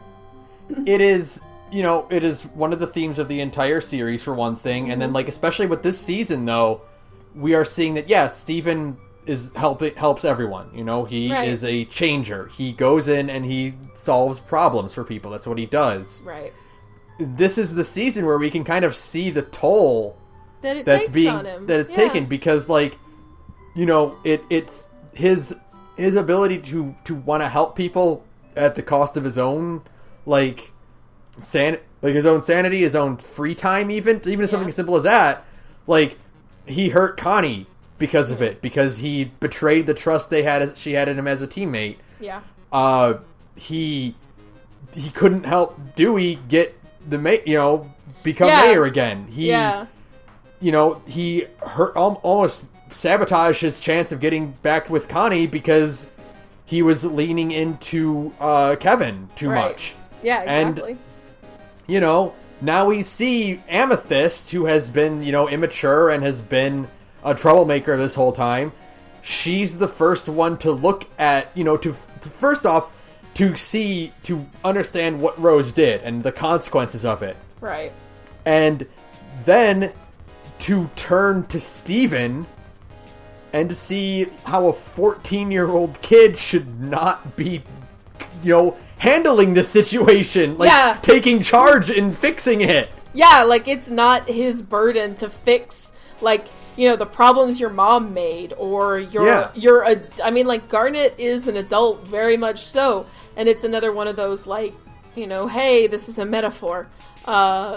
It's not Steven's place to fix the problems of his adult friends, his adult family. Like, kids sometimes who are in those kind of tumultuous families, you kind of get this idea of, like, well, maybe if I can just be, like, a mitigator, everything will be okay. But it's like, no, you're like 13, 14 years old. It's not your place to mitigate. It's not your place to take on the burdens of the adults around you, because you are just a kid. And it's not fair to ask that of you. And of all the characters who realize that, it's Amethyst, and I'm so proud. What really makes this great is that it's like, the problem, like, Steven not doing anything, like, it's not fixing the problem, and Amethyst acknowledges that, Mm-hmm. She's like, Rose did something horrible, and it's causing Garnet to have, a situation going on. Right. But it's not Steven's fault. It's not his place to fix it. Right. It's not his responsibility. Yeah. That falls on the adults to handle it. And who is the one that actually does manage to manage to get Ruby back? It's the adult, yeah. Yeah, it's Greg. It's Greg is the one the other mature adult in the story right now, yeah. Like, he gets Ruby to chill out and to calm down. It's like, hey, this is the thing they've been saying to you for a while, is like, man, sometimes just let the grown-ups handle it. It's not your place, kiddo, Yeah. It's great. It's beautiful. I'm so proud of Amethyst. Like, and the whole thing, she's trying to distract Steven, she's trying to have fun, because, like, you know what? This is a problem that the adults have to sort out for themselves. Yeah. Like, you can't get involved in this because it's going to just tear you apart, kid. Yeah. This is a grown-up problem. You literally can't fix this problem. Like, yeah. You're a fixer, but this is not a thing you can... That, one, is even your place to fix, and two, you literally cannot fix it. Like, it's not possible. Mm-hmm. And because you are a kid, and you don't understand all the... that's behind this revelation. And so it's like a thing they gotta sort out on their own. And that's what the next episode is about. That's yay! Cowboy Ruby! Cowboy Ruby! Which is one of my favorites because, like, 2 episodes prior, Sapphire's like, why is she a cowboy? And I was like, ha, that's funny. And then, like, 2 episodes later, I'm like, awesome. Cowboy Ruby. Yeah. And the Ruby Rider song is so charming. I want to give mad props to Ruby's voice actress. Yeah. Because I don't mean this in like a negative way, and I'm like, but like I like how bad Ruby is at talking. Yeah, I totally know what you mean, like, though. Like especially during the when the Rubies showed up, when the other Rubies showed up, and they all did their own things. Like, she's very bad at like actually speaking in a normal way like a person, and it's not an acting thing, because I know Ruby's voice actress is a film actress. Yeah. And she does, like, camera work just fine, you know? It's clearly a thing that is Ruby exclusive. It's like a Ruby thing, yeah. Yeah. Is that, like, Ruby kind of has a hard time, like, talking and expressing herself because, like, one, she was a foot soldier and she was never expected to talk or express herself ever. And two, she's been fused as Garnet for so long that it's like Sapphire is the eloquent one. Sapphire is the one who's good at speaking beautifully and saying amazing things. And it's like, we'll let Sapphire handle that. And so when Ruby's on her own and she has to do the talking, she can't. She's just not good at it, you know? And she's trying, damn it. She's trying real hard with the Ruby Rider bit. Mm-hmm. Bless her heart. I was like singing that song all day, the day after we watched it. I was just like, this old Ruby Rider. Oh, it's so cute. Oh my god. It's charming. And it was so nice to just see like Ruby kind of getting to be her own person and hating it. Yeah. It's funny. We were talking about how, like, oh man, you know, it is kind of nice that they're talking about how, like, they're kind of confronting the idea that Ruby and Sapphire are kind of, like, super codependent on each other. And, like, it's good to see them apart and, like, becoming people, you know, becoming individuals. And, like, as we were talking about that, Ruby's like, I hate this! I hate it! And you're we're like, oh, okay. Oh, never mind. No, okay. it's still Ruby. She still loves Sapphire, turns out. They still just love each other so much. But that's fine, because, like, yeah, you can still be independent and still be like, yeah, but I kind of want to go home to my girlfriend. Yeah, I kind of want to go home to my fiance. Yeah. Oh my god. Oh no, I might cry talking about it. But first, before we move on to that topic, because that's like a whole thing. Yeah. Amethyst is a horse.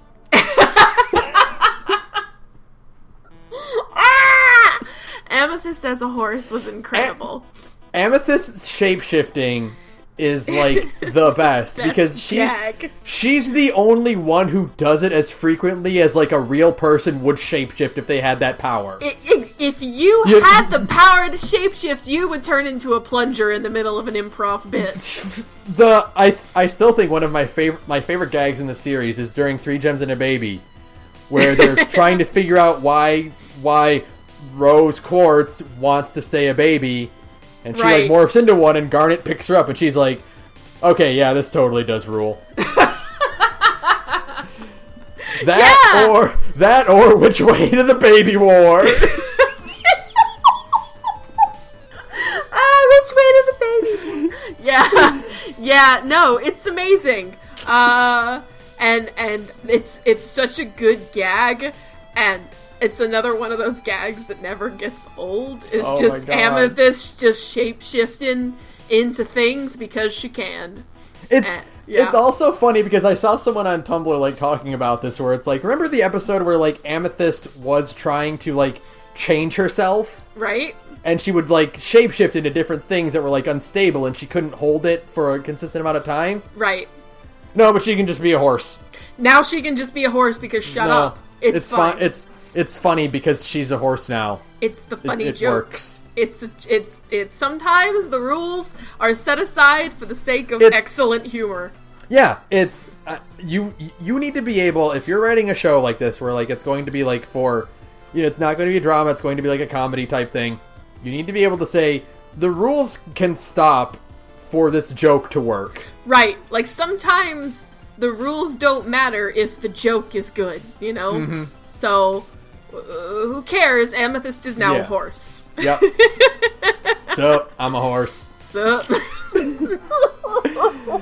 it just made me think so much of God, the first time Peridot was ever in the house, and she runs up the stairs to where Steven's bed is, and there's Amethyst going, "Hey!" Yes! It's still so funny. Oh, still to this day, Amethyst is the best, except for all the other characters who are the best. Except for all the other characters. Who are the best, like Pearl and Lars. They're all the best. The best character in Steven Universe is the one whose episode you saw last. You're so right. You are so right. Good job. Hey! So next is... So this is the chunk that is like, makes me feel a lot of things. It's, how about that proposal? Boy, I thought it was because I was drunk, because at this point, I was, like, incoherent posting on Twitter. You can go see it if you want. I thought it was that. No, as it turns out, I tried to think about it the next day, and I was like, it's so beautiful! Yeah, because, like, boy, you know, I'm a queer woman in 2018, and that was cool to see, like an actual legitimate, like, two girls proposing are getting married. Yeah, and, like, it's not even like an implication thing. Like, no, it's will you marry me? There's going to be a wedding between two female characters on this show. It was pretty great. It was pretty emotional. I was texting all of my gay friends because, you know, if you are a gay, turns out like 80% of your social circle is as well. So I was blowing up everybody's phones, and I was like, I just got caught up on Steven Universe, and I can't stop crying! And all of my friends were like texting me back, and they're like, oh my god, I know, right? And yeah, it was amazing. And it's like, yeah, you know? Yeah, it was beautiful, and I was just like crying, and I'm crying right now a little bit. Thank you for interrupting me with the Amethyst joke, because otherwise that would have been like full-on boo-hoo on this podcast, which, I mean, I've managed to avoid so far, even with like the usual getting choked up because I'm a big crybaby. It was beautiful. It was amazing. It was just like, oh, Ruby's just gonna ask Sapphire to marry her, just like that, on TV with all of these wonderful little children out in the world. Who are going to get to, like, see this, like, yeah, you know? It's beautiful! It was so perfect! It was just like, it was treated as, like, the most normal thing in the world. Mm-hmm.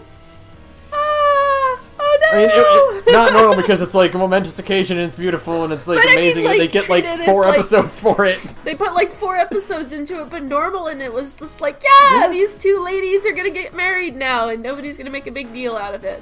And it was amazing. So, yeah. So let's talk about that wedding with Maid of Honor. How about that wedding and the wedding song and Bismuth? Well, that's not yet. That's because this is the episode with Bismuth first. Oh yeah, okay. Yeah, the Bismuth coming back, which is also like pretty heavy because that's so nice. Getting Bismuth caught up on all of the I love the bit where Bismuth just dunks her head in lava. Because did you ever see the Simpsons episode where Bart runs away? Like Bart and his friends like rent a car. No. And so Lisa goes to Homer like at work and she's like, promise you won't get mad. And he's like, I promise. And she's like, Bart Nelson and Milhouse rented a car and drove across the country, and now they don't have any money, and Bart's stuck working as a delivery boy, and they can't get back. And then Homer's just sitting there, and his face turns bright red, and he goes, "Yes, that's a real pickle, isn't it?" And then he gets up and he walks over to a hazmat suit, he puts the helmet on, and he just starts screaming. It's the same. It's the same guy. It's the same thing. I was like, when that all happened, I was just like, fingers crossed that they just make the blatant reference and have Bismuth go, yes, that's a real pickle, isn't it? Oh my god. But yeah, like, it was so, like, yeah, realizing that, like, you know, not everyone who can be there is there, and so Bismuth, you know, it's time for Bismuth to come out and... Yeah, make her part of the team again. Get her back as the team, and she calms down, and Steven tells her what's going on, and like Bismuth is like, boy, no wonder you didn't want me to shatter Pink Diamond. Yeah. It's like, yeah, no joke, lady. Yeah, that would have been real bad, Bismuth. So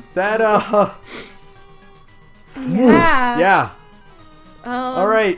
So happy. And then the wedding. The wedding was so beautiful, and everybody was so happy to see Bismuth again. And they got married. Well, that's the next episode, but yeah, they get married in Reunited, and it was great. And they wait. First, before back to Maid of Honor though. Right. Peridot.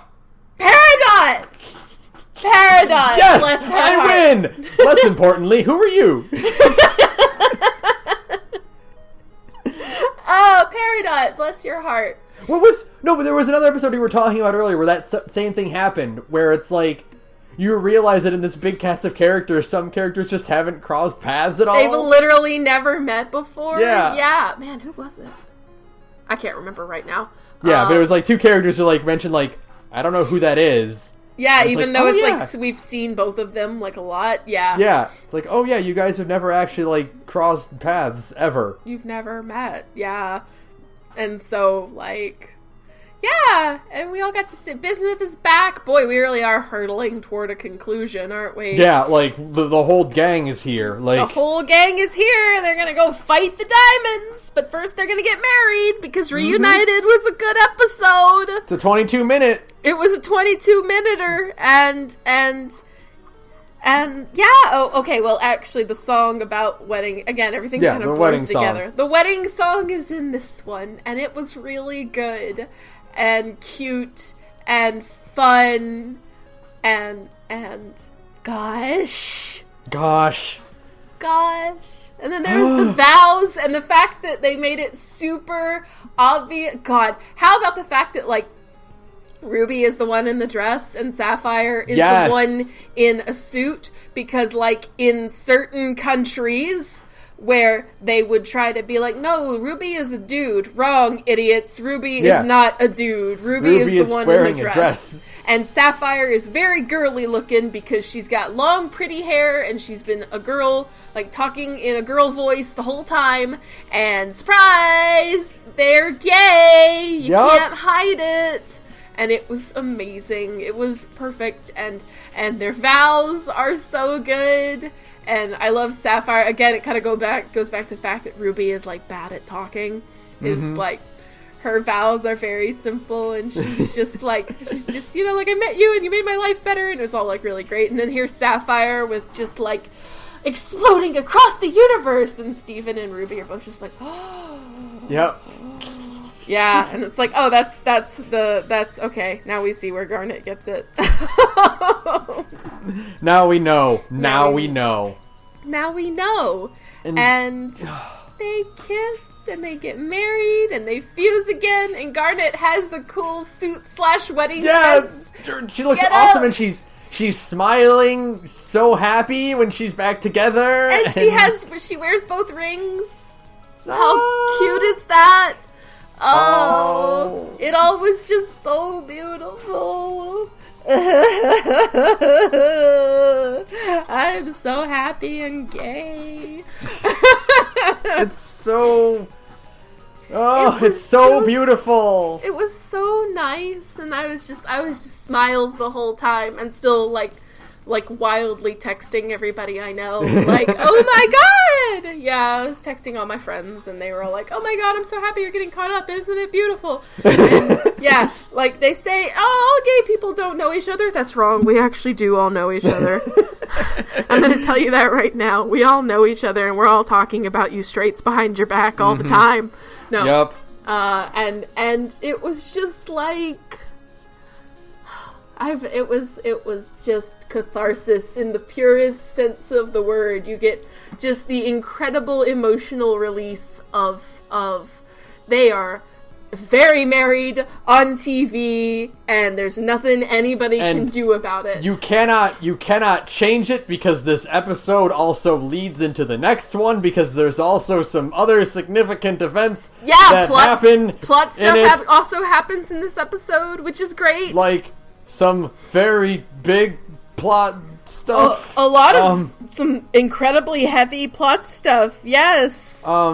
First off, like, you had your experience with it, of the wedding and everything, and that's fucking really cool and great for a kid show to do. And here it is. There it is in front of everyone. Can't make it go away. But also, I'm getting married in 5 days, and so I was like, oh my god. I know, holy hit. Wedding. I have feelings about weddings in this current timeline I'm in.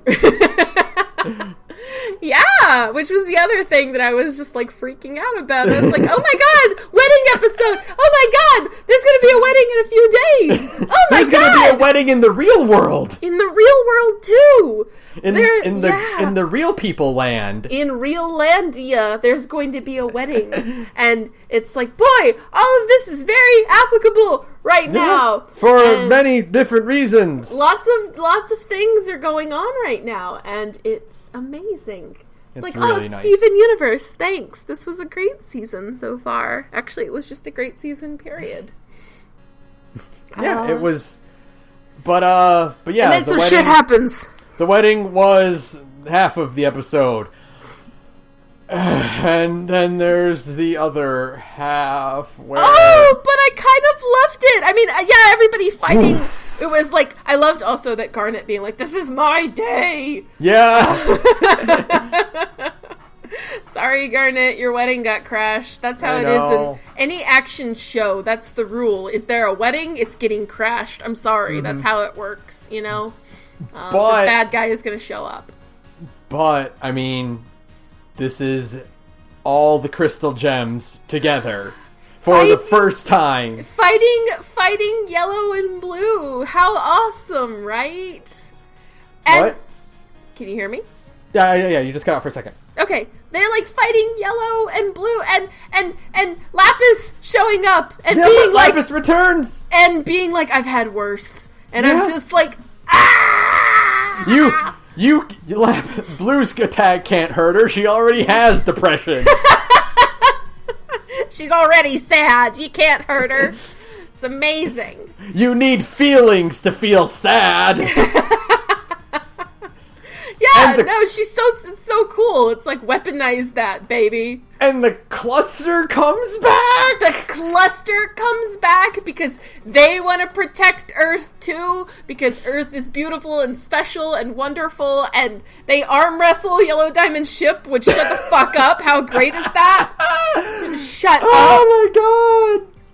And then, and like, oh man, it's just everybody fighting together is so good. Yeah!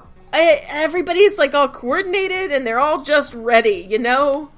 I do really wish that they had stayed fused for a bit longer. Yes. Like, I always like see what I can't remember which one it is now. Alexandrite, yeah. I always like seeing all three. Alexandrite. Yeah, all three. I like seeing Alexandrite show off, and that would have been like a fucking cool kaiju fight right there. Alexandrite versus Yellow. Yeah, that would have been amazing. But then, like, poor Lapis and Peridot get poofed. Yeah, poor thing. Sorry, you too. It's gonna suck. They tried their hardest. Yeah. I am surprised Stevani didn't make an appearance. I guess there just wasn't time. Yeah, I mean, I guess so. and plus it was kind of important that Steven gets knocked out. Yeah, but I also like that. I also love that Greg's first attempt is, well, I should probably flirt with them. Let me go work the old universe charm on more giant women. But it wasn't even in like a cocky well, better put on the old. It's like, I mean, this has worked before. Shit, why not? Apparently it's a thing I can do. I might as well just try it. Well, remember that Blue, grabbed him in South Korea and was just like, oh, what a charming little man you are. Pink loved him so much, which is, again, oh, look at that. Pink loved him so much. You have no idea, do you, Blue? Yeah. Oh, no. But hey, can I talk now about how much I love Blue Diamond? Blue Diamond's great. I love Blue Diamond. I love this Dark Souls character. She's a Dark Souls character, and she loves Pink so much, and she's just been miserable for 10,000 years because she loved Pink so much, and I don't know, her voice actor is so good, and her design is so amazing. The best thing about Blue, and Yellow to an extent too, but mostly with Blue, is that, the whole central theme of this show is love, right? Right. Everything is about love in this show. This also applies to the villains. It's not a thing where, the villains are devoid of love, you know? Right, yeah. Blue and Yellow legitimately did love Pink, despite Pink being, kind of a huge brat. She's the bratty baby sister, that's all it is. And she was teeny tiny and annoying. Yeah, they were very irritated with her, but it's very clear that they did love their little sister. Yeah, she was their annoying baby sister, and you love your annoying little siblings, even if they are completely obnoxious sometimes. And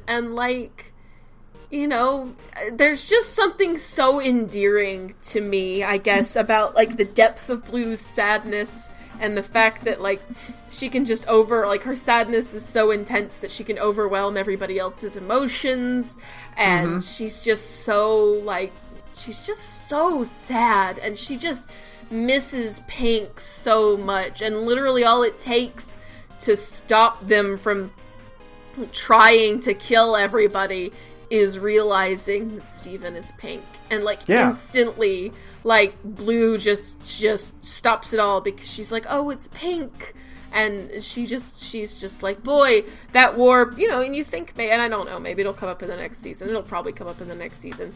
But, you get the sense from Blue especially that, hey, this war wasn't worth it at all because she lost her little sister in the process, Well, she even says that in the episode. Yeah. Where she's like, it's not helping. Yeah. Fighting, getting in this fight is not making it feel better. Yeah, it's not making her feel any happier. It's not making the pain of losing, a sibling go away. And, yeah, that's pretty legit. You really get this sense that it's if she could take it all back, if she could have just, she didn't know that, Pink was Rose until this exact moment, of course. But...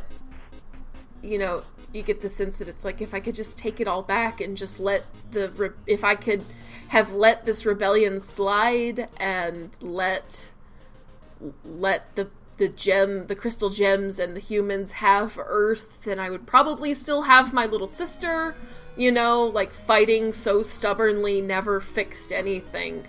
And corruption waving the whole planet didn't make me feel better. I'm still sad because I still don't have my little sister. And yeah, that's I guess that's why I like her so much, is it's boy, that's a very relatable feeling. It's I can take out all this sadness as much as I want on other people, but it's you still feel it's not bad. It doesn't help. It doesn't make it better. Yeah. It doesn't help is the ultimate thing about it. Yeah, and so that sadness just still kind of hangs around with you until you, actually make yourself deal with it. And, that's good stuff. That's what makes her so compelling. Yellow is interesting, but not, I guess she kind of has her own coping mechanism of just being incredibly authoritarian, and I mean, that's fine. It's not really, like, an emotion I relate to as much as just, like, I am sad all of the time about a bad thing that happened a long time ago, and it's, like, and I don't know how to let it go, and it's like, oh, that's, like, really, like, relatable. I think everybody in the world can feel that in some way or another, and yeah, I love Blue a lot. Hey, also her design is amazing. Blue's design is really, really good. It's beautiful. I love her droopy eyes. I love that her hair is also like a scarf? Question mark? Like it something like that. It meets in the front. It's very strange. Yeah. I love her sleeves. They come off of her shoulders, and they got pretty bell sleeves. I love it. I love her design so much. It's so good. Mm-hmm. Yeah. So, I love Blue Diamond a lot, guys. I have a lot of feelings about this giant blue sad lady, and also the little blue sad lady, and the sad mom. And all of these sad ladies. Sad people who are just trying to get over their sadness. Yeah, it's good. Yeah. Mm-hmm. I love it. And I love this show. And I can't believe we're already at the last episode! We are, and, okay! I guess that's her!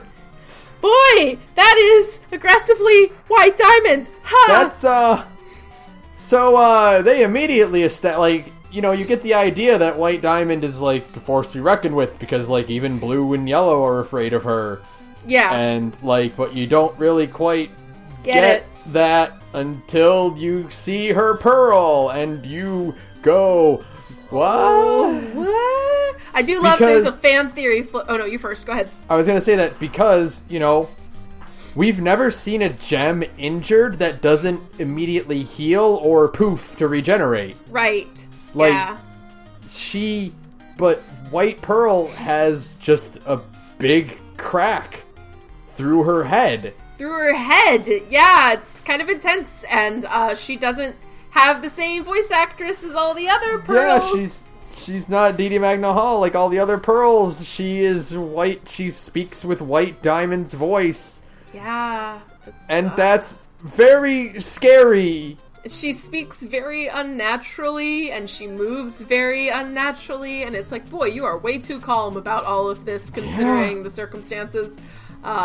Yeah, and it's like, Yellow and Blue are like, oh, we can't fix this, like the corruption thing. Like, we can't fix that. It has to be White Diamond. So it's like, oh, so White Diamond even outclasses you two, and you two were going to win. They would have probably won on the beach if Steven hadn't been like, please stop. Yeah. They were eventually going to win because they are just, they're diamonds. They're unstoppable. And yeah, boy. So then we meet White, and she's a lot. She is intense. A lot. She's only on screen for a little bit, and you're like, oh boy, this is a lot to deal with. Yeah. White Diamond is, I've seen it said on Twitter a lot, and I saw it pretty much as soon as I saw her, like, on screen, that she's a lot like Maria from Metropolis, the old 1927 silent film that is incredibly good if you've never seen it before.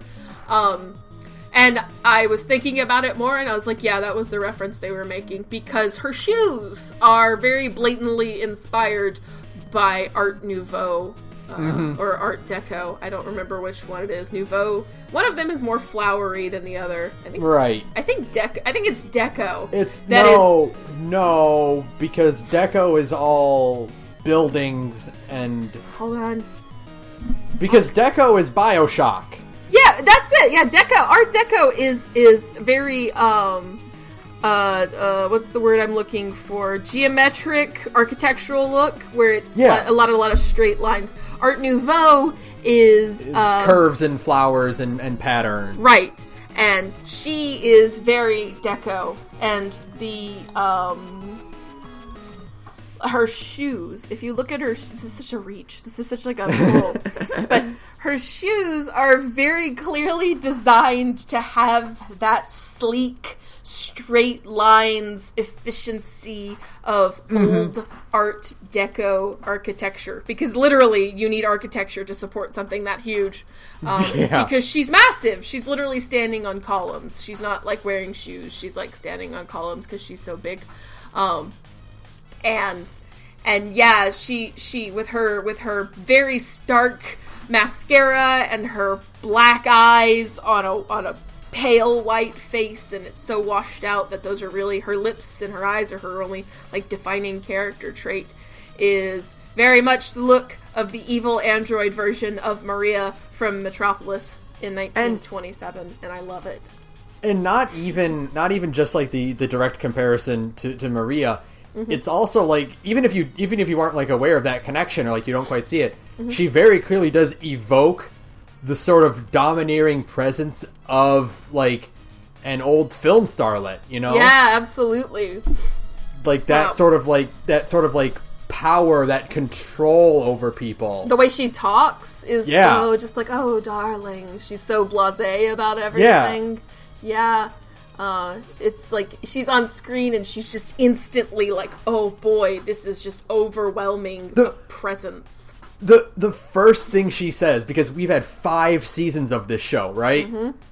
The first thing she says to sum up everything that Steven's been through his entire life, through everything we've seen, is, did you have fun? Yes. That's how insignificant everything is for her. Yeah, she just... Because, again, now she knows, through Yellow and Blue, I assume, that Steven is pink. So she is looking at Steven as, this is her bratty little sister who started a little rebellion on a whim, and she pretended she was dead for a while. You know, she was... I mean, to White, this is, I'm running away from home, the way kids do. And it's, you know, I'm running away from home, blah, blah, blah, I don't need my family. And she is looking at Steven, who is her little bratty sisters, and she's like, did you have fun on your little excursion? Because now you're grounded. It's one of those things where it's like, we kind of get this like when Lars of the Stars too, where they mention different planets and different outposts they have, you know? And it's like, yeah, this is Earth for us. Like, this is Earth. This is everything we have. Yeah. For White Diamond, it's just a planet. It's like nothing. It's a planet they gave to Pink Diamond because she was whining so much. Yeah, exactly. And it was her little planet to watch over. She gets her own little planet with a moon and everything, and she can have all the fun she wants with her little planet. Her little humans as much as she wants. You know, it's one little planet that no one cares about. We have a whole universe to take all for ourselves. Little Pink can have this one all for herself, and it can be her little project. Right. And did you have fun with your little project, with your little rebellion, with your temper tantrum? Yeah, that's all it is Pink was throwing a temper tantrum. Because, you know, they can make more gems. Who cares if they had to wipe out all the gems on a planet? They can make more. Yeah. Gems, the number of gems doesn't matter. They can harvest another planet to fill their ranks again. Who cares? Who cares? It doesn't matter. It's just one planet they can't use. Big deal. Did you have fun? Yeah. That's amazing.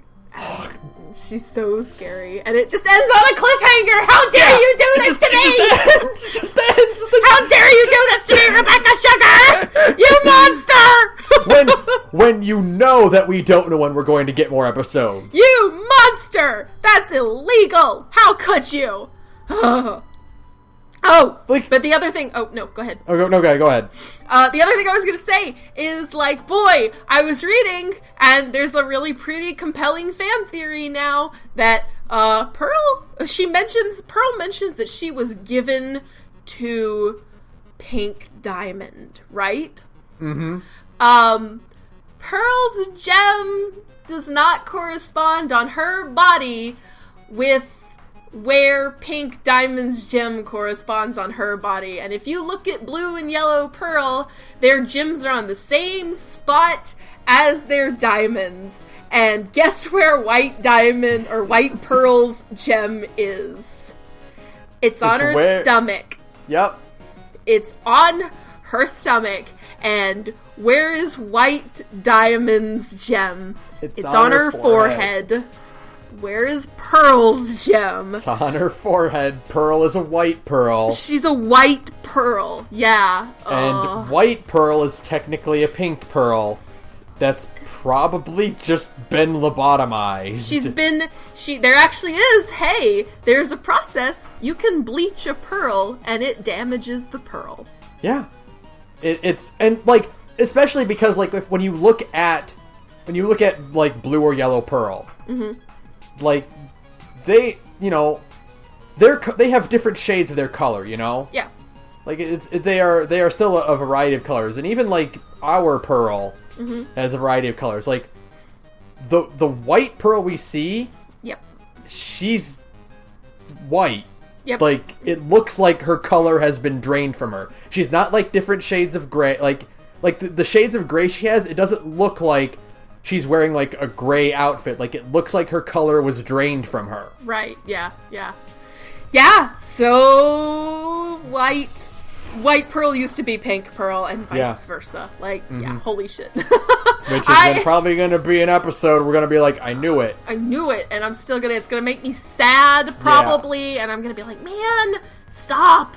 Let me live, Rebecca Sugar. Where's the next episode? I'm dying. We need another Steven bomb, like, now. How do you end the show with Steven being sent to his room on Homeworld? Now, again, he's fucking stuck in space. God damn it. Again, stop going to space, Steven! At least this time, the other gems are with him. Yeah. Like, they're also on Homeworld in the butt ship. Yeah, in the butt ship. we gotta acknowledge that gag, because that was great. Like, we gotta find her ship. It's probably somewhere between these two pink pyramids. And there's blue and yellow, just like, he's an idiot. Oh, yeah. No. That's the other thing we were talking about. It's like, oh no, they're all stupid. They're all stupid. Everybody. It started with like, boy, rubies are dumb, and then it's like, oh no, everybody's dumb. Because there was that scene where like Sapphire and Pearl just burst out crying, or like, oh, Pearl's actually pretty dumb too. They're all dumb, as it turns out. Everybody's stupid. Oh no. Oh, how are they all still alive? But the thing I wanted to talk about, like, way back when you were talking about Lars and the Stars, is that, like, they're very clearly setting up that Lars will go to Earth while the main crystal gems in blue and yellow are on Homeworld, and he's gonna pick up Bismuth, Peridot, and Lapis, and they're gonna go to Homeworld, and that's where the big finale is gonna happen. It's coming! Season 6 is gonna be it, and a movie! Yeah. 6 seasons and a movie! 60, we did it! We did it! 6 seasons and a movie! Awesome! Boy, I forgot there was going to be a Steven Universe movie. That's going to be awesome. Yeah, that's going to be fucking dope. That's probably going to be the finale, like the finale, like, right? Yeah, like the end, like, it's done. Yeah. Oh boy, how about that Steven bomb, huh? That was, actually, just, like, we'll probably only have, like, one more, like, Stevencast, and then we're probably done. We'll be done until the movie, because I'm sure we'll do a Stevencast about the movie. And then we'll be done. Yeah, probably. Which is weird, right? Like, it's weird to think that it's ending. It's weird that the show's been on the air for 5... It's been on the air for 5 seasons now. Yeah. It's been on, like, it feels like way longer, because Cartoon Network won't air the damn episodes. But yeah, 5 seasons. We're coming up on 6, and then a movie. And is that JRPG out yet? Is that game out yet? Did it come out? I think it is. I think it is out. We might want to check that out if we get a chance, because it does look cute as hell. It looks cute. We should look into that too. And I know it's like non-canon. It doesn't matter, but you know, it's fine. It looks cute and fun to play, so we should look into it. But otherwise, that's it for season 5, man. That was probably one of my favorite. I guess it's hard to say like seasons, because like we kind of well, like, we kind of watched them not, like, as full seasons. We kind of, like, watched them in chunks. Yeah. It's one of my favorite chunks. I think it's my third favorite chunk behind season 2 and season 1. Like, season 2... Wait, what was the episode? What was the season with the cluster? Was that 3 or 2? That was 3. Because 4's ending was the trial. Right. Okay. Yeah. Okay, then yeah. I don't know. I know that I still like the earlier seasons, like the first 2 or 3 seasons more. Because, like, I don't want to drag it because I've been enjoying it so much. But I do miss still, I complained about this last episode, I'm going to do it again. I do still miss some of the kind of magical mystery of the world. I liked all the old ruins and architecture. I liked the strawberry battlefield, stuff like that. It was just, I liked those visuals more and those kind of, that evocative, like, mysterious nature of the world. And explanations are good, but sometimes explanations do tend to rob a thing of its magic. Right. And but you know, we kind of do need the payoff, or else, like, it's pointless. Yeah. So it's kind of it's a balancing act, and I've been enjoying this a lot more than I enjoyed season 4.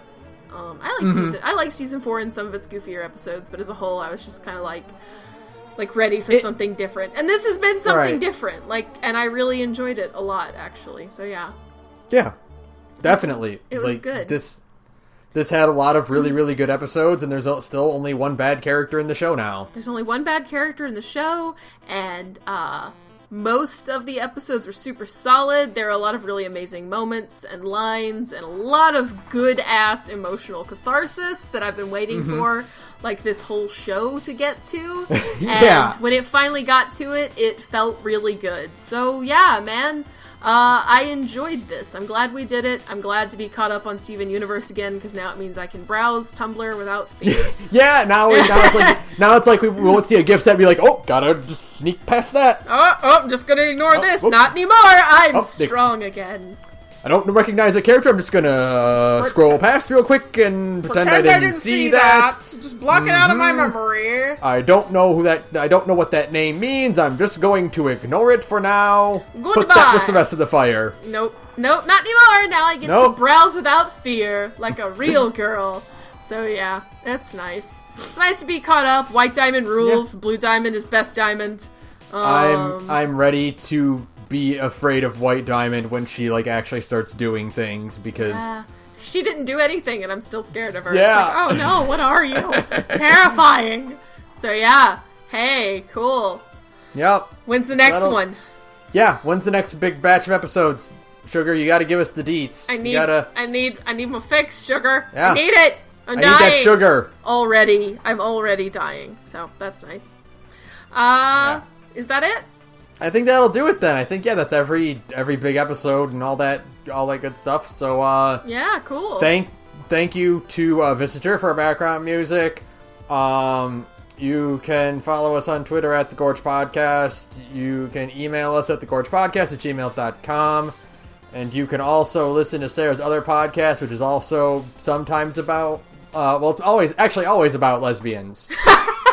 There's always lesbians. And it's the best. Hey, speaking of being incredibly cool and very, very gay, I'm in another podcast with all of my cool queer friends. It's called Big Gay Nerds, where me and my buddies get together and we play tabletop games, and we have a lot of fun. They are still playing Made RPG right now as a buffer between seasons, and you should definitely come listen to it because Made RPG rules. All of the setting stuff is randomly generated by dice rolls, and so you get a lot of, like, really strange shit, and it's awesome. They are maids on 18th century moving mansion. It's like a mansion it's like a mobile mansion, like Howl's Moving Castle. But that's cool. Yeah, it's pretty cool. You should come check it out. I'm not in this season, or I'm not in this little block because I had to take a break because of wedding things. But I'll be back at the end of September or the beginning of October. You can find us at Big Gay Nerds on SoundCloud, and there will be links to the rest of our social media from there. Thanks. Yay, so that'll do it for us. Fuck Kevin. Ronaldo Man, is too easy. Yeah. Ronaldo's too easy. Fuck Kevin. What yeah, fuck Kevin. What a douchebag. Fuck Kevin. I'm glad he's dead.